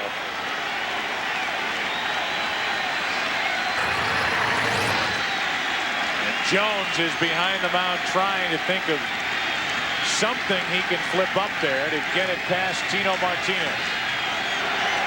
Martinez is doubled, popped up. Go ahead run at first, 2 out. There goes Williams on. The play it short. Abbott's throw late. 2 on, 2 out.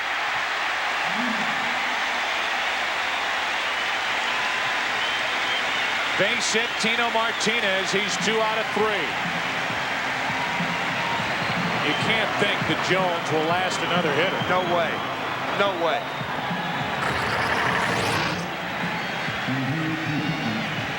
Bernie Williams stopping at second, making sure he doesn't take the wide turn, and here comes Dave Wallace.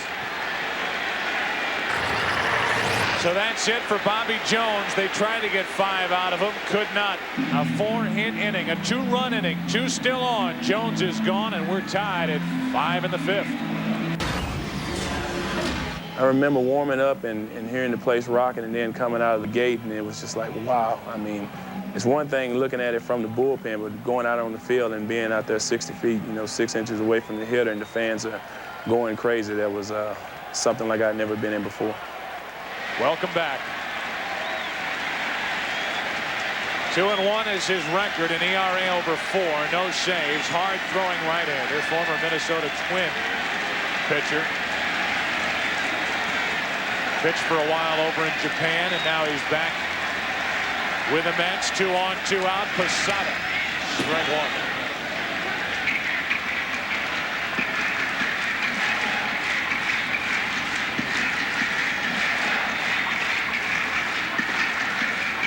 Pat Mahomes had a personal 12-game winning streak snapped earlier this season out in San Diego.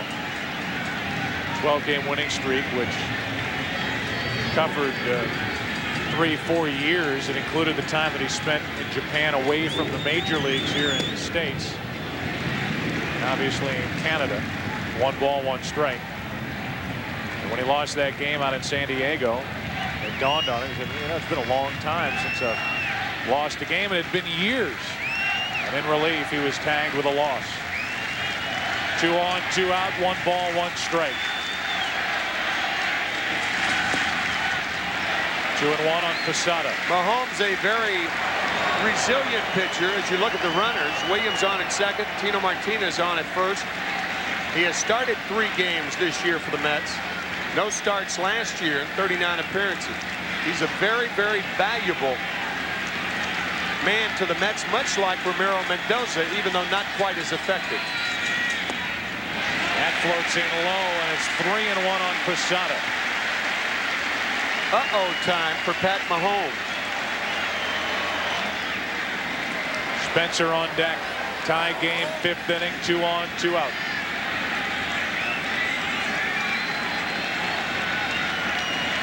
Posada's hit 11 home runs. What a rip. 3 balls, 2 strikes.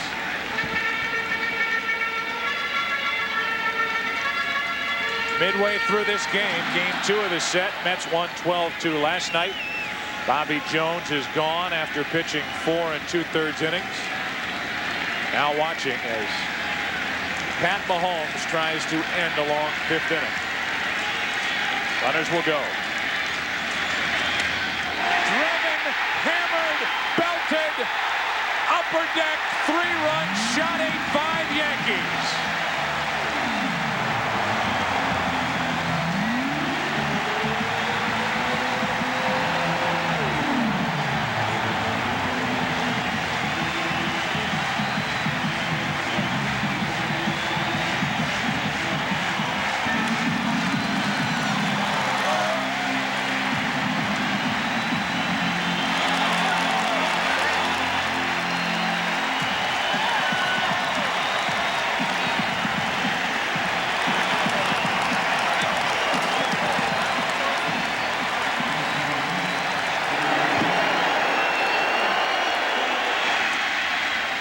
Spencer takes a ball.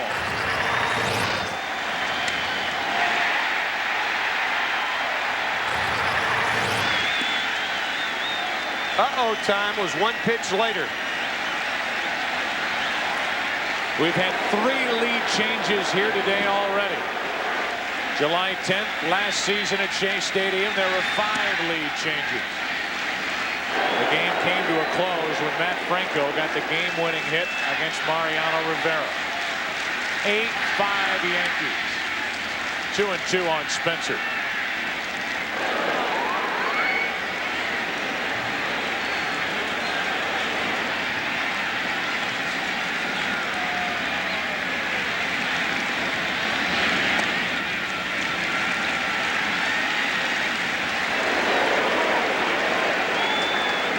3 balls, 2 strikes. 2 out, nobody on. The home run is followed by the walk.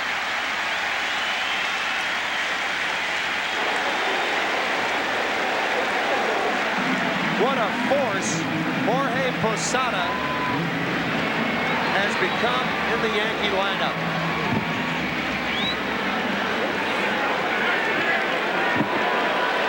It's Posada's 51st start as the Yankees play in their 57th game. Now that gets away from Pratt. Down to second is Spencer with 2 out. Andy Pettitte stands the chance, if the Mets do not retake the lead or tie the ball game, to win a game similar to the game he won last Sunday in Atlanta when he gave up the 6 earned runs in 6 innings. He's given up 5 in 5 innings today.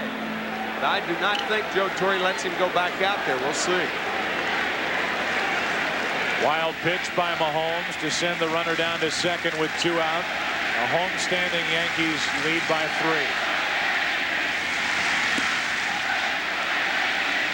3. 2 balls, no strikes on Brocious.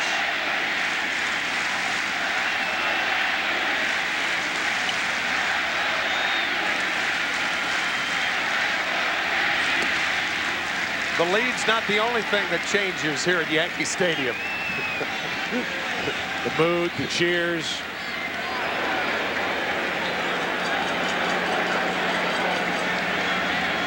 A 2-1 to Brocious. Should end the inning. Turn a long way across, and that'll do it. For the Yankees.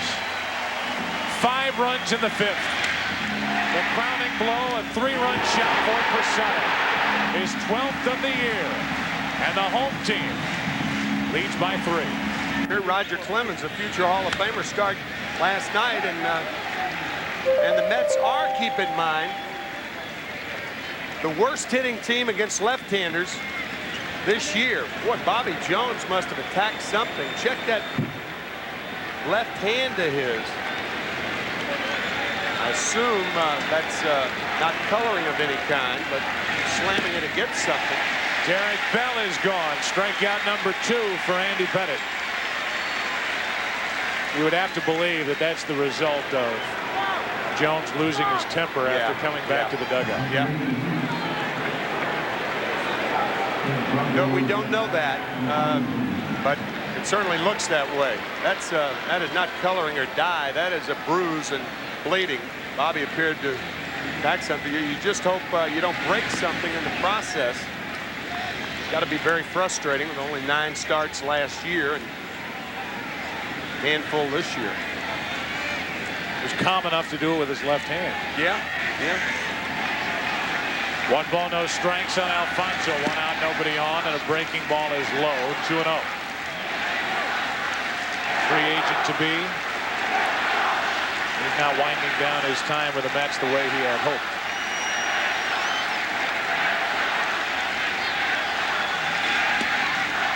Two and 1 on Alfonso.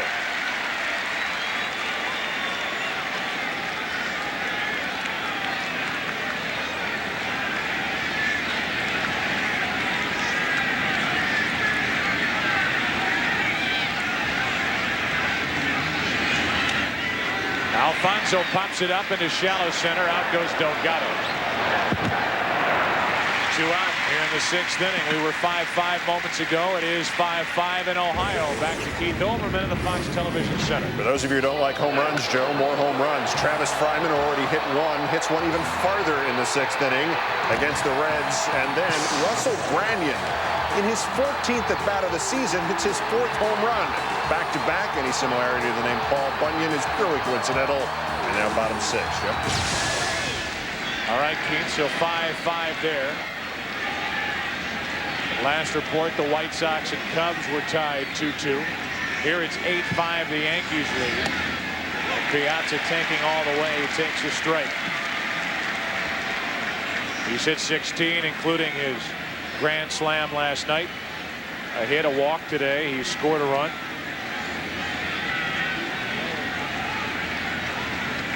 White Sox, we understand, are up 4-2 over the Cubs. To the left side, Brocious cuts it off. Now it's an easy play, and the Mets go 1-2-3. Pettitte goes back out, goes through Bell, Alfonso, and Piazza. Ventura to come up with it, but it dropped untouched. Yeah, the ball did not have a lot of hang time, and Kurt didn't have a chance to get over under it.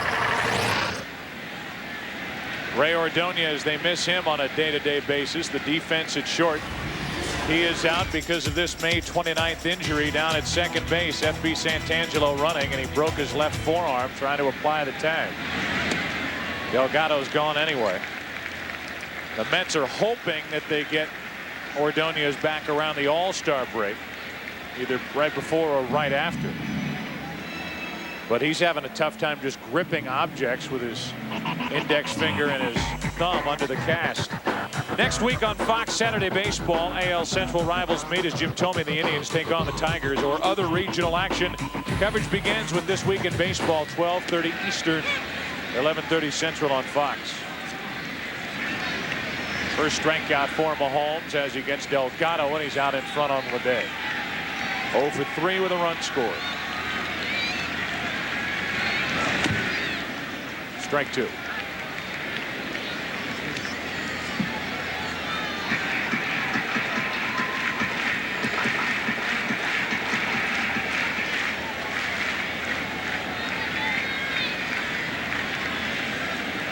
Ricky Leday calls time, and he's granted time by the home plate umpire Marty Foster.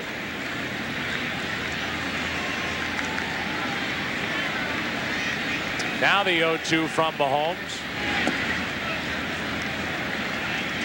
You have to wonder, like Mets fans and like the individual has to wonder about the future of Bobby Jones in the rotation for the Mets.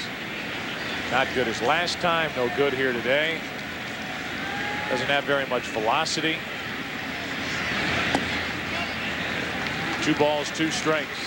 It does take some time after shoulder problems to build back the strength in a shoulder like that, but the Mets can ill afford the luxury of taking the time and running him back out there until his arm is healthy. 3 balls, 2 strikes on Leday. 1 out, nobody on. Ricky is gone over the outside corner. Back-to-back strikeouts, 2 away.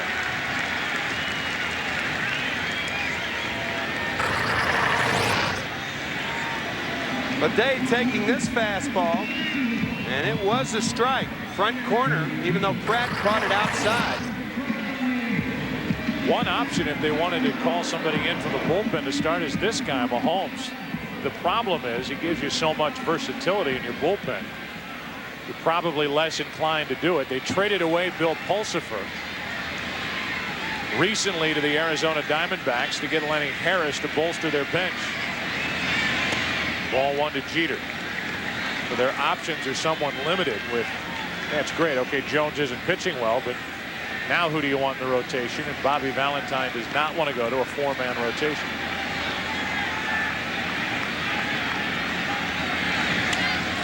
That's hooking down the line, foul. Ball to strike.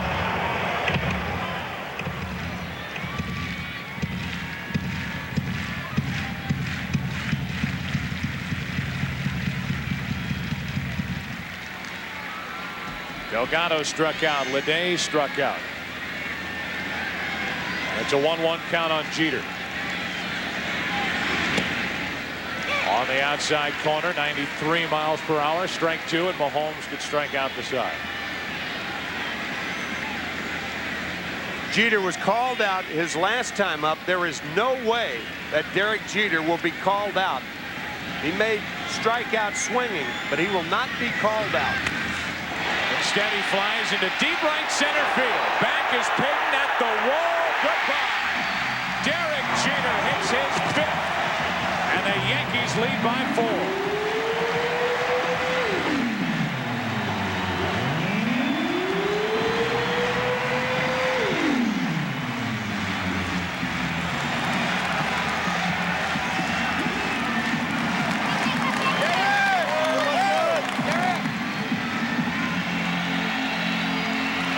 Instead of getting a no-ball, 2-strike pitch, Derek Jeter, in effect, got a 2-ball, no-strike pitch right down the pipe. Paul O'Neill takes ball one. We talked about it earlier. Not every pitch that's hit out of the ballpark is a mistake, but that certainly was from Mahomes.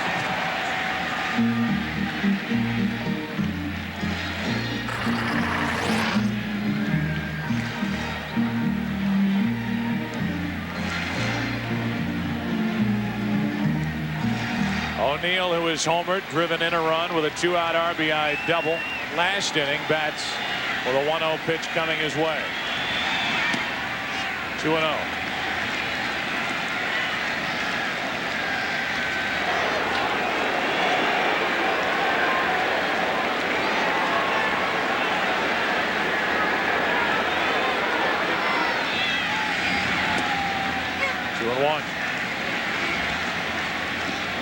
The Indians have taken a 6-5 lead over the Reds. White Sox up 4-2 over Kerry Wood and the Cubs. Dennis Cook getting loose for the Mets out in their bullpen. A 2-1 pitch. 3 balls and a strike, and Bernie Williams waiting on deck. No shortage of action.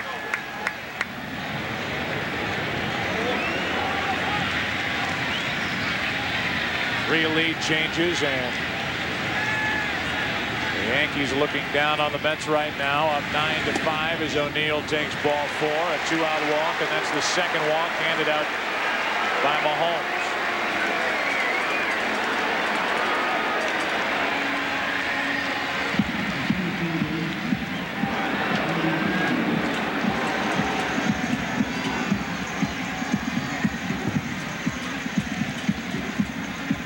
Bernie Williams now.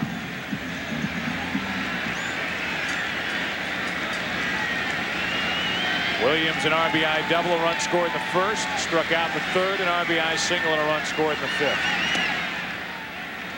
And he did it both times with a hit, floating one the opposite way. 11 of his last 23 is Bernie Williams.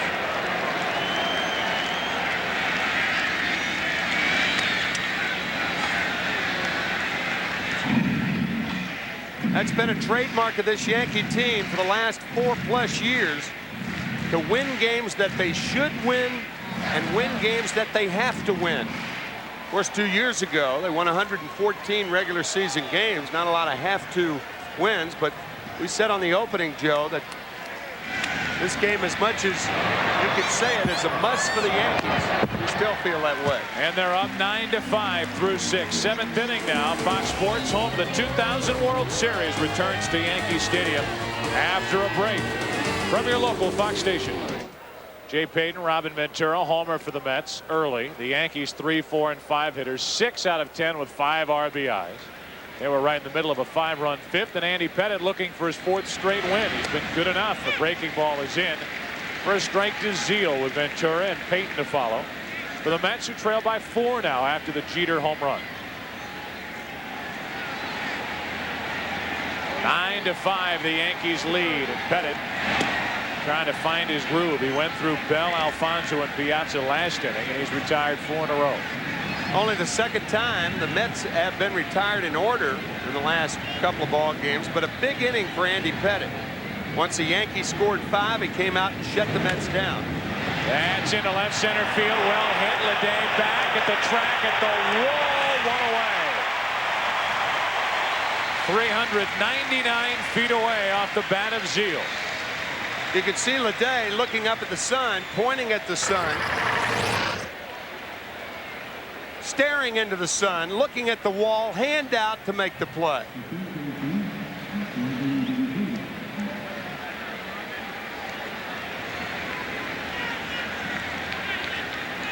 Pettitte relieved as that fell in the glove of Ricky Leday, and now with 1 out, Robin Ventura. Been on base twice today. Could very well be 2 for 3, but a ball that he hit to first off the glove of Martinez ruled an error last time up. He has a 2-run home run. The 1-0. Into center field went after a high delivery, and Bernie Williams shading his eyes. 2 gone. much is made and on a day like today, as you see Bernie Williams also checking the sun, about the fatigue of a pitcher. Well, think about the fatigue of the hitters. The hitters played last night. Some of these guys, this is their 7th, 8th at bat. A guy like Mike Piazza caught 7 innings last night. Andy Pettitte has thrown 123 pitches, but he didn't play last night. 2 out, bases empty. Jay Payton goes up there, hammering at the first pitch. Flies to center. And pitch number 124 on the day closes out the top of the 7th. That's doing. It's the bottom of the 7th inning. And aerial footage of today's game is proudly provided by Budweiser's Bud One Airship, high above New York. Budweiser, the official beer of Major League Baseball. We go to the bottom of the 7th inning here at Yankee Stadium. And it's the 3rd pitcher of the afternoon, Dennis Cook, 5-2, one of the 3 left-handers in the Mets bullpen. Such an entertaining time when these two teams get together. Usually the performances meet the expectations. A lot of times in baseball, expectations of good games against teams, but almost always exciting between these two ball clubs. I refer you to last week's game between Greg Maddux and Roger Clemens in Atlanta. Tonight, catch the show where TV meets the streets. Cops. Then it's the game show that's a global phenomenon. With $1 million jackpot, it's your chance of a lifetime. It all starts tonight at 8 Eastern, 7 Central, right here on Fox. Bottom of the 7th inning, Tino Martinez, then Jorge Posada and Shane Spencer against Dennis Cook.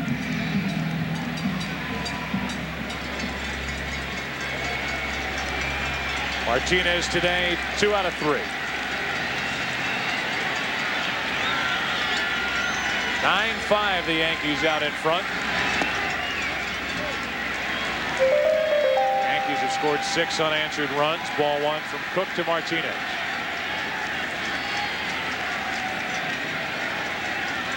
Lofton hits a home run. That's what puts Cleveland out in front.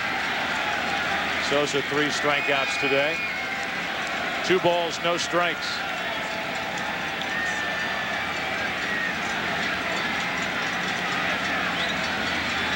Cook falls behind Martinez 2-0. Is he hammering? Good pitch outside corner, strike 1.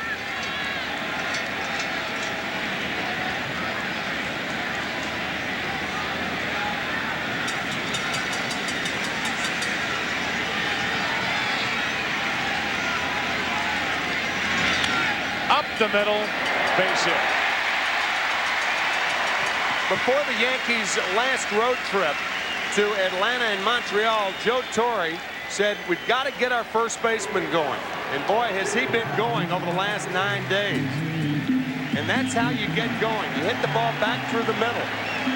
Almost every hitter, when they go into a slump, pull that front side.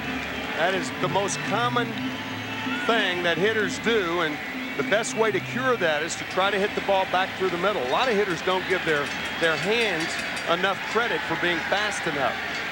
He went 65 at bats without a home run, broke that streak. He now has an 11-game hitting streak alive with his work today, and he's 3 out of 4. Here's Posada.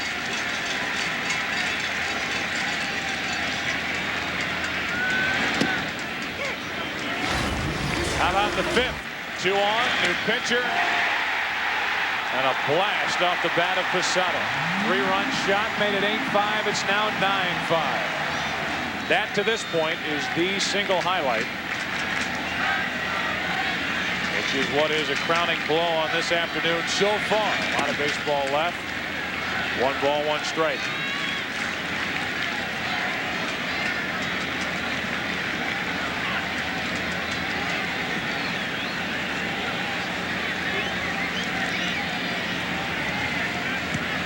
Paul O'Neill on the dugout bench for the Yankees, who have won 32 games on the year. The Mets have won 34.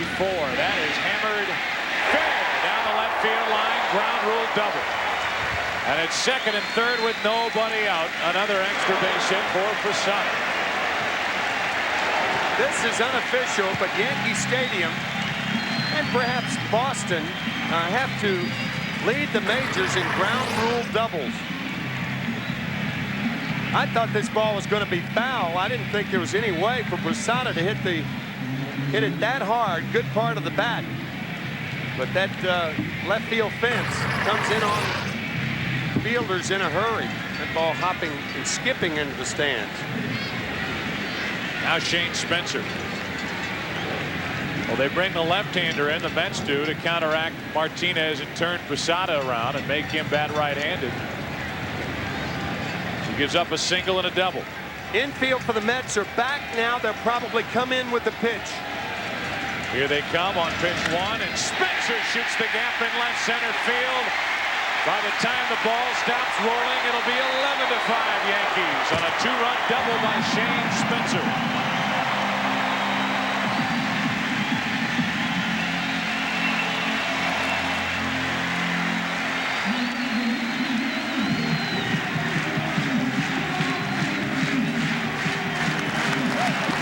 The Mets put up 12 runs on the board last night, and with this double and the 2 runs crossing the plate, the Yankees have now put up 11.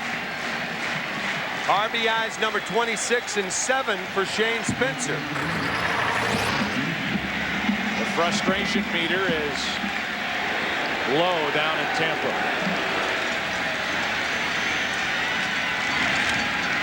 Roches fouls it back. George Steinbrenner splits time between here and there down in Tampa. He's been frustrated with the way his team has played to this point. They're still in first place. Lost last night 12-2, lead today 11-5. Roches, runner at second, still nobody out. And a ball and a strike from Cook.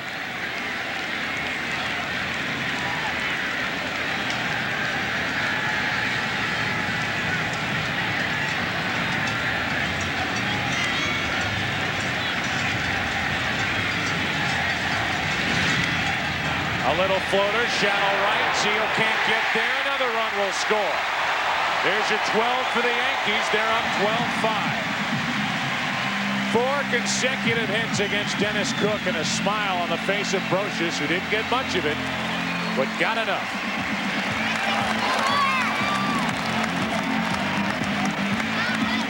A perfectly apt description of this hit. A floater. Cook makes his pitch, but Roches gets his hit. Now the Yankees have scored as many today as the Mets did last night. Wilson Delgado takes a strike.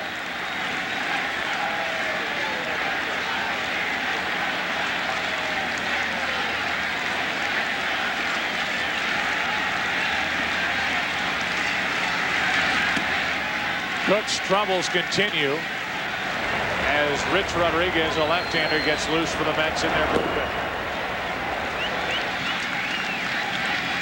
Rodriguez and Wendell worked the last 2 innings here last night. Out in front is Delgado, strike 2.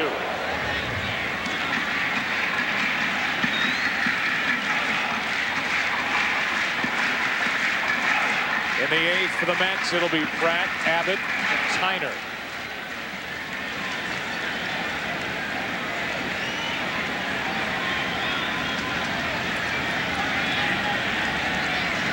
Before the season started in spring training, the Mets were just loaded with left-handed pitching. They had the 3 they have now, plus they had Pulsifer, plus they had the other Bobby Jones, plus they had Jesse Orozco. Lyndon Rush was fighting for a spot. He ends up in the rotation. Delgado's gone 1 away. The Mets traded Jesse Orozco to the Cardinals in spring training and got Joe McEwing, a very valuable utility player. Orozco injured his elbow, went on the disabled list for the first time this season. Now he's active and back in the bullpen for the Cardinals. So when they say there's a dearth of left-handed pitching around Major League Baseball, this spring the Mets had hoarded all of it. 1 on, 1 out. Lede strike one. Leday is the only Yankee not in on the fun. He's hitless. Everyone else in this Yankee lineup has at least one hit. From the side, 88 miles per hour, 1 ball, 1 strike.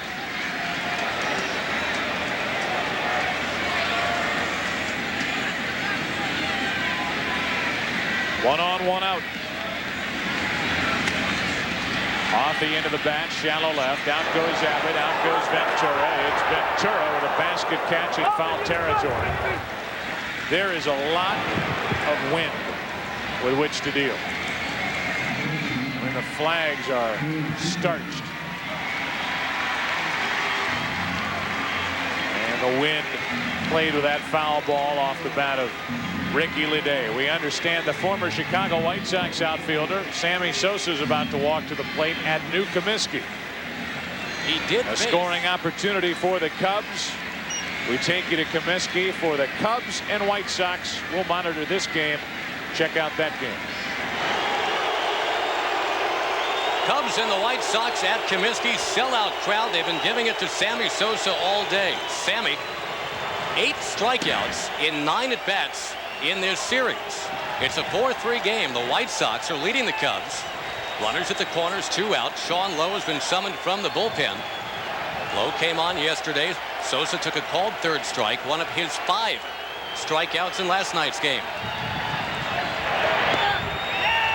Strike 1, outside corner. That's a great pitch. That's exactly where they've been getting Sammy Sosa out this whole series. They've been painting the outside corner with fastballs and sliders, and that's why Sammy has struck out 8 times. Sean Lowe is a classic sinker slider pitcher. That was paint. Sammy Sosa, a very rough week, at war with his manager Don Baylor. Fouls it down the first baseline, out of play. 0-2. You got the columnists getting on Sammy now. You've got the talk show guys getting on Sammy now. And for the first time in a long time, even some Cub fans getting on Sammy now. He's trying to shut up this crowd on an 0-2 count.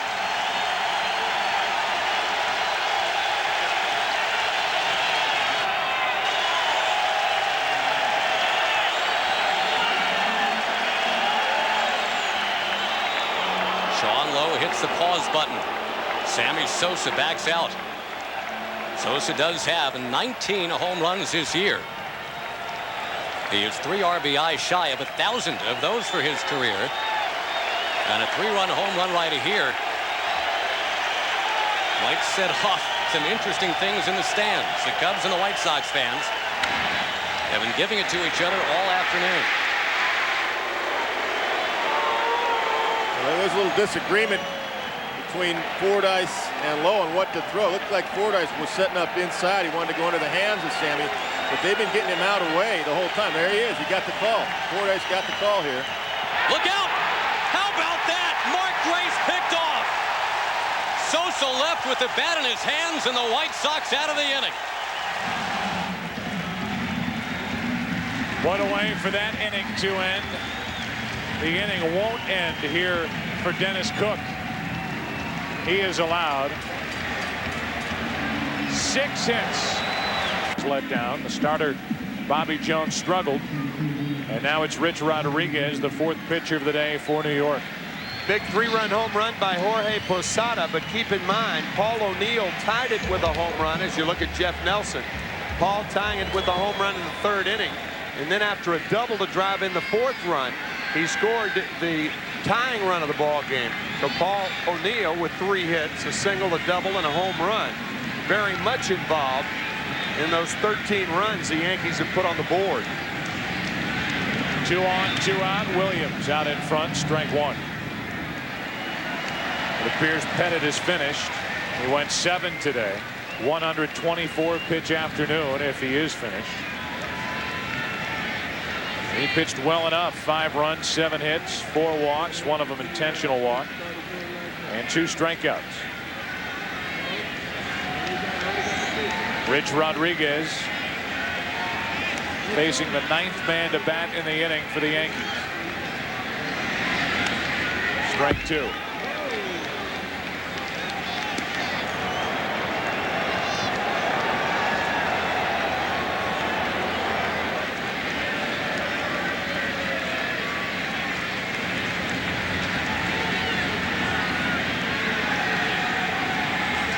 Mets pitching today surrendered 13 runs on 17 hits.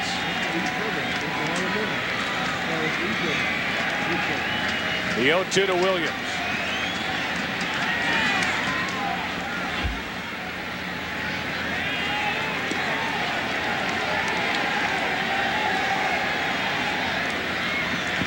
Rich Rodriguez has bounced around, a valuable member of the bullpen out in San Francisco for Dusty Baker.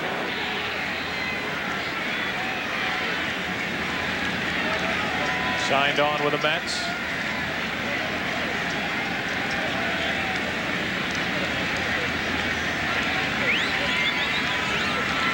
Here's his 0-2 to Bernie Williams. 2 on, 2 out. Ball 1. That's when things are going wrong with your career, when a team moves out of Candlestick Park and then you get traded.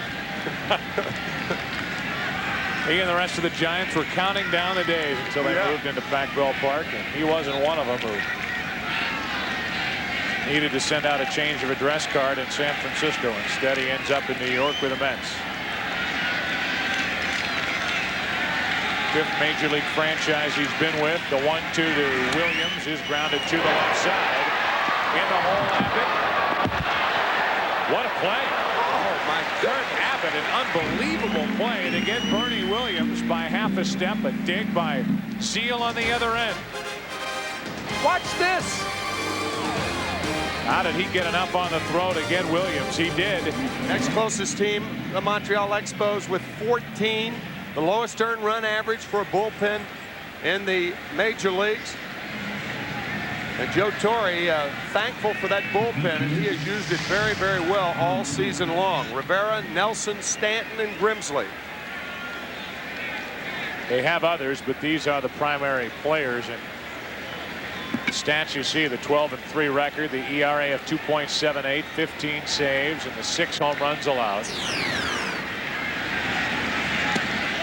Breaking ball. There's a knee buckling pitch to Todd Pratt. Ball 1.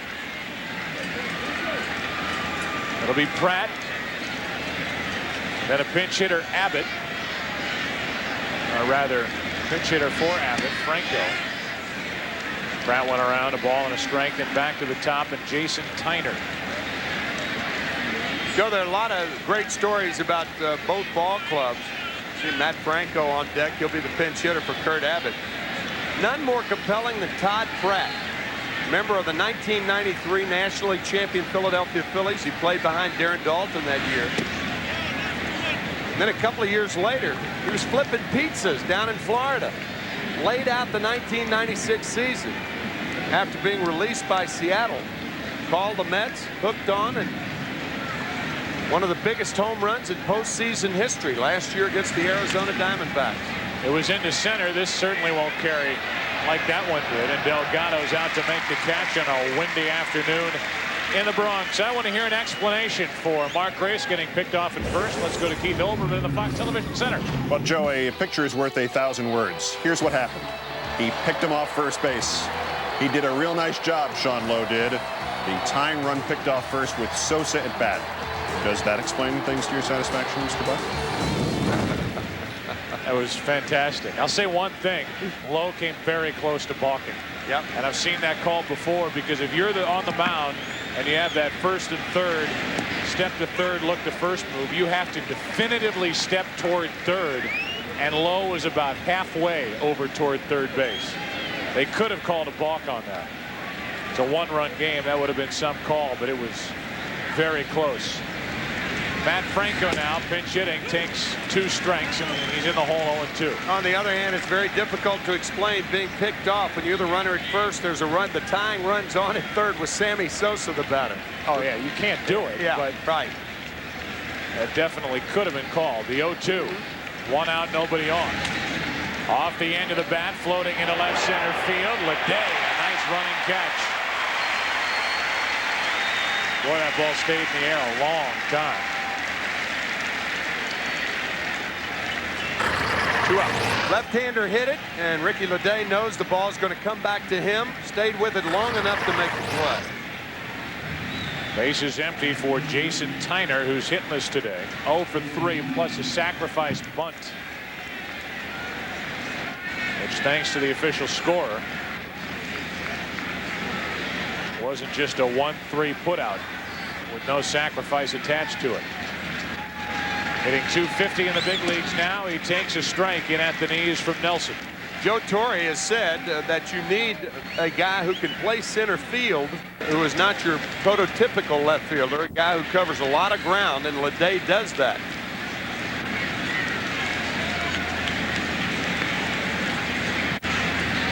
No balls, 2 strikes on Tyner. Just got a piece.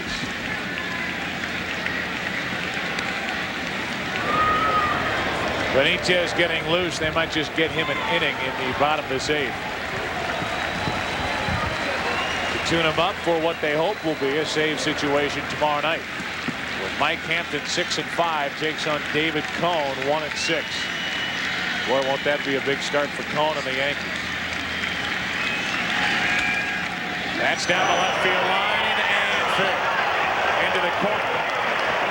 And now into the seats for a ground rule double. So Tyner gets his first hit. And the batter will be Derek Bell. Jason Tyner is this type of hitter. His natural stroke is the other way. First round draft choice by the Mets. He never had a home run in college. He played at Texas A&M for 3 years. Comparing his first time at Yankee Stadium to the Texas A&M Texas games. And who does he face his first night? Roger Clemens, University of Texas alum. So then you have to go back to high school to find the last time he homered, because he's not homered in professional baseball. Right. Pitch up and in to Derek Bell. A .297 hitter, 8 home runs, 31 RBI. Hitless today after going 3 for 4 last night.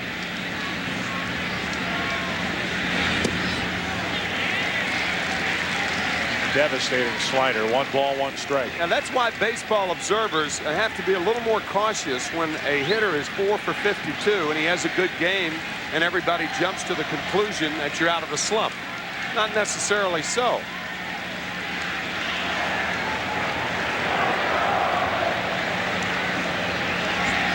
You don't go into a slump in one day and you don't get out of it in one day. Maybe it's more telling of the kind of stuff that Roger Clemens had here last night. Perhaps. For Derek Bell. Perhaps. Figuring out what was ailing him at the plate. 2 balls and a strike. Now 2-2 on Bell.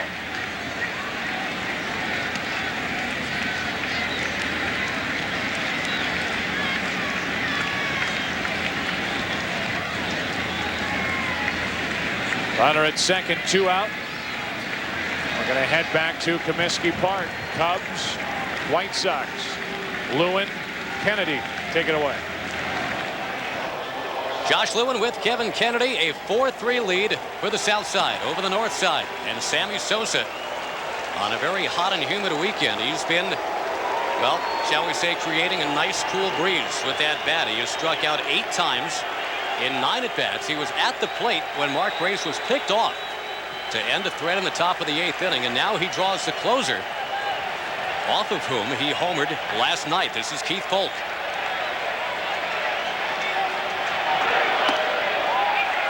On appeal, no swing, says Paul Hamill down at first. Noticing right away, Polk goes inside on Sammy Sosa. First pitch fastball. The whole series, the 8 strikeouts. Every pitcher that's thrown against Sammy is thrown away. Now, Folks out pitch. You got a great changeup. Trying to set that up by throwing the fastball in. Polk with the best ERA of any reliever in the American League, 1.58. Ballooning up there after last night. He goes 2-0 on Sosa, who was the man who pumped that ERA up towards 1.6 from 0.9. Polk has 13 saves, only 2 blown, 1 last night. That last pitch, a flat slider. That's not the pitch you want to throw to Sosa. Again, the blown save, a home run hit to tie it by Sosa. 2-1. There's that outside corner we're talking about. Sammy has not been able to make an adjustment so far in his series on the outside pitch. Been pulling off the ball.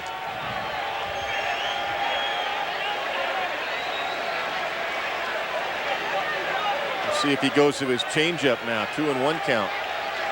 Or stays away with the fastball. You're going to hear the wind howling here at Comiskey. It's been swirling throughout the afternoon.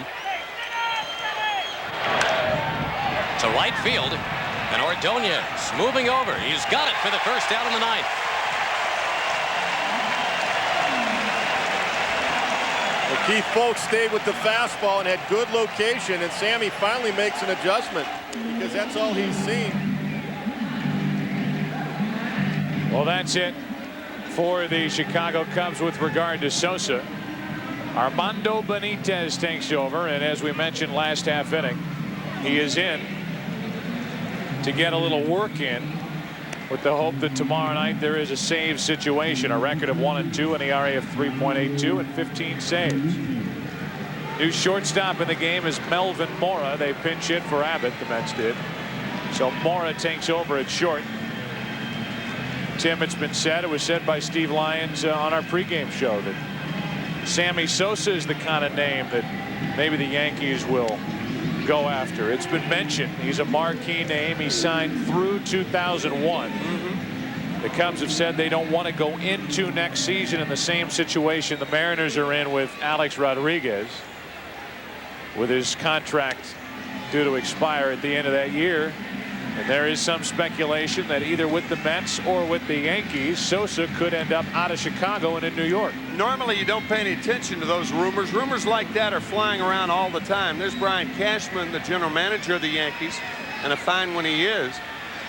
Now, normally, as you see Melvin Mora replacing Kurt Abbott. First pitch swinging. Martinez grounds to Zeal. He'll take it himself. Normally things like that are just rumors. However, as you look at the numbers for Sammy Sosa, impressive.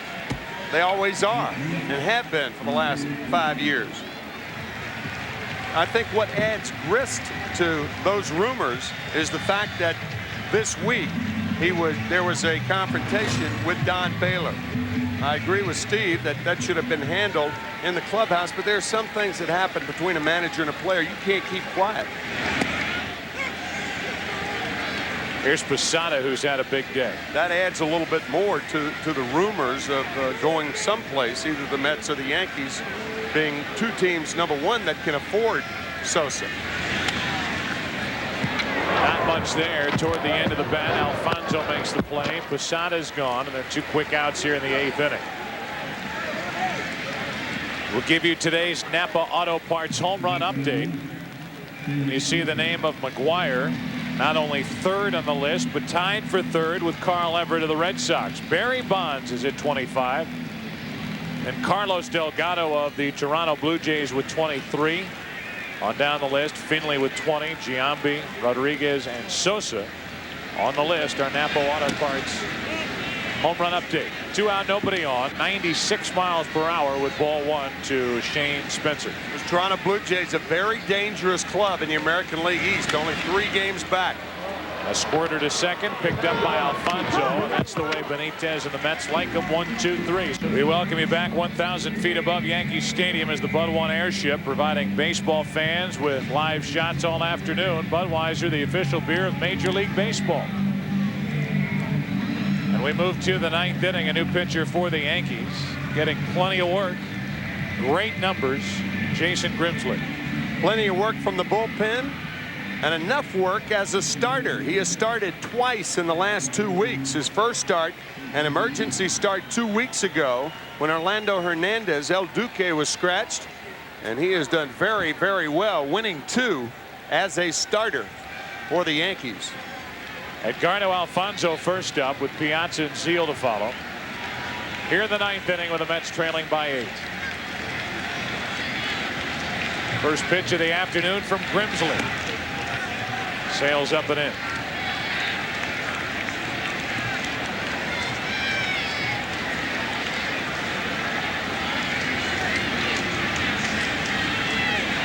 One ball, no strikes. Alfonso leading off. Takes a strike, 1-1.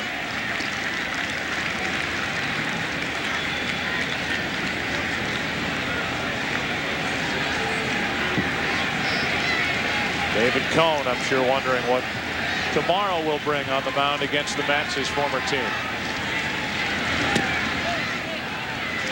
2 balls and a strike on Alfonso from Grimsley. We talked earlier as we welcomed you to Yankee Stadium about the importance of this game for the New York Yankees. That's into right field. Should be handled by Spencer. With David Cohn going tomorrow night, a record of 1-6. They're getting what they need. Today's American General play of the day. The 3-run blast by Jorge Posada. Took it from a 5-5 game to an 8-5 game Yankees in the 5th, and they haven't looked back. Posada, so vitally important to this Yankee lineup. But we talked about today, Pettitte went 7 strong, 124 pitches, at times struggled, but was good enough to get through it. 5 runs, 7 hits. The bullpen has done its job, and the Yankee bats have done their job against the Mets pitching. And they did beat that struggling right-hander in Bobby Jones when they went to work. 2 in the 1st, 1 in the 3rd, 5 in the 5th. They also added a run in the 6th and 4 in the 7th. A 1-0 to Piazza. That is hammered into left center field, but it's going to hang up. He just got it. Just missed it, and back is Leday. Big swing by Piazza. And just didn't get all of it. Leday, a little smile back toward the infield. Look at this swing. I don't know if on a normal day that ball would have been out, but when the flag is blowing out here at Yankee Stadium, the wind is blowing in.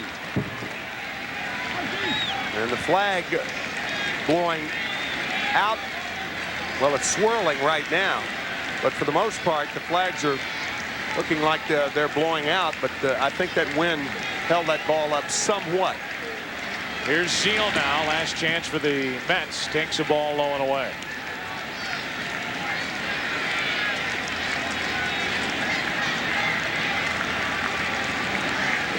Talked earlier that the Yankees, most of them, deny that this interleague matchup with the Mets is anything more special or different than a regular season game. There's somebody watching down in Tampa who cares very much about this interleague series and matchup. A 12-2 loss by the Yankees last night, a 13-5 lead the next day. And a strike, and the Mets are down to their final strike.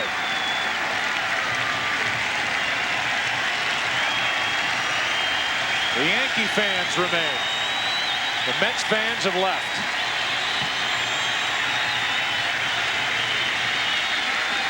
A 1-2.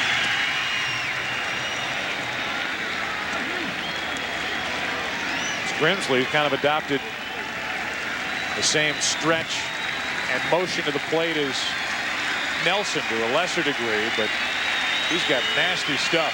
Gets it up there at above 90. The 2-2. Breaking ball. Game over. Yankees win a game they needed to win. 13-5. We'll take a break. Come back. Yankees today. Right now, a game up on Boston in the AL East. Back in a moment.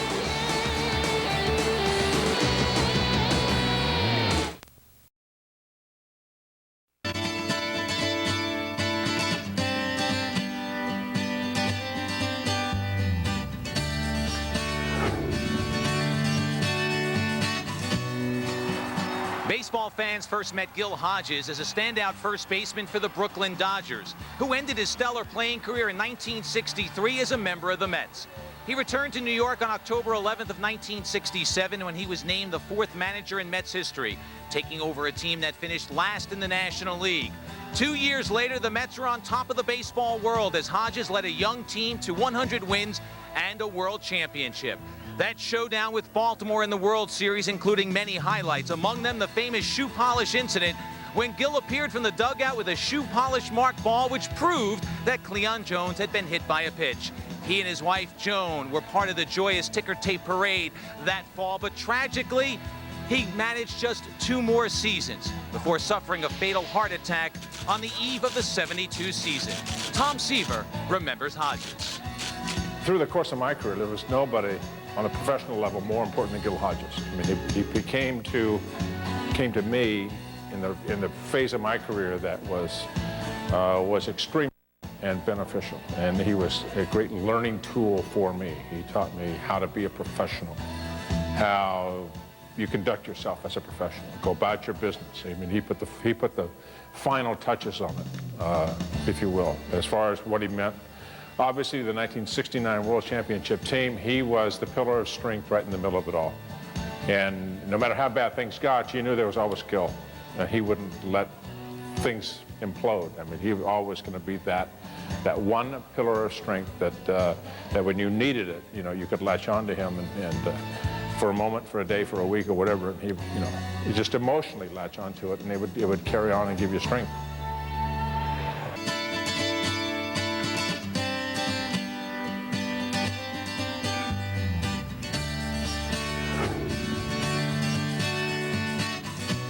New York fans knew about Ed Kranepool before he ever played in the majors. A standout slugger for James Monroe High School in Brooklyn, Kranepool was a member of the original '62 Mets. Although he represented the Mets at the '65 All-Star Game and led the club with home runs in 1966, Kranepool never became the drawing card power hitter that the Mets had hoped for. Still, he was New York's very own and played for 18 seasons, appearing in more games in a Mets uniform than anyone in club history. Near the end of his career, Kranepool became a productive pinch hitter and remains the team's all-time leader in career pinch hits. The kid from Brooklyn finally called it quits in 1979. John Stearns was a teammate, and he recalls Steady Eddie.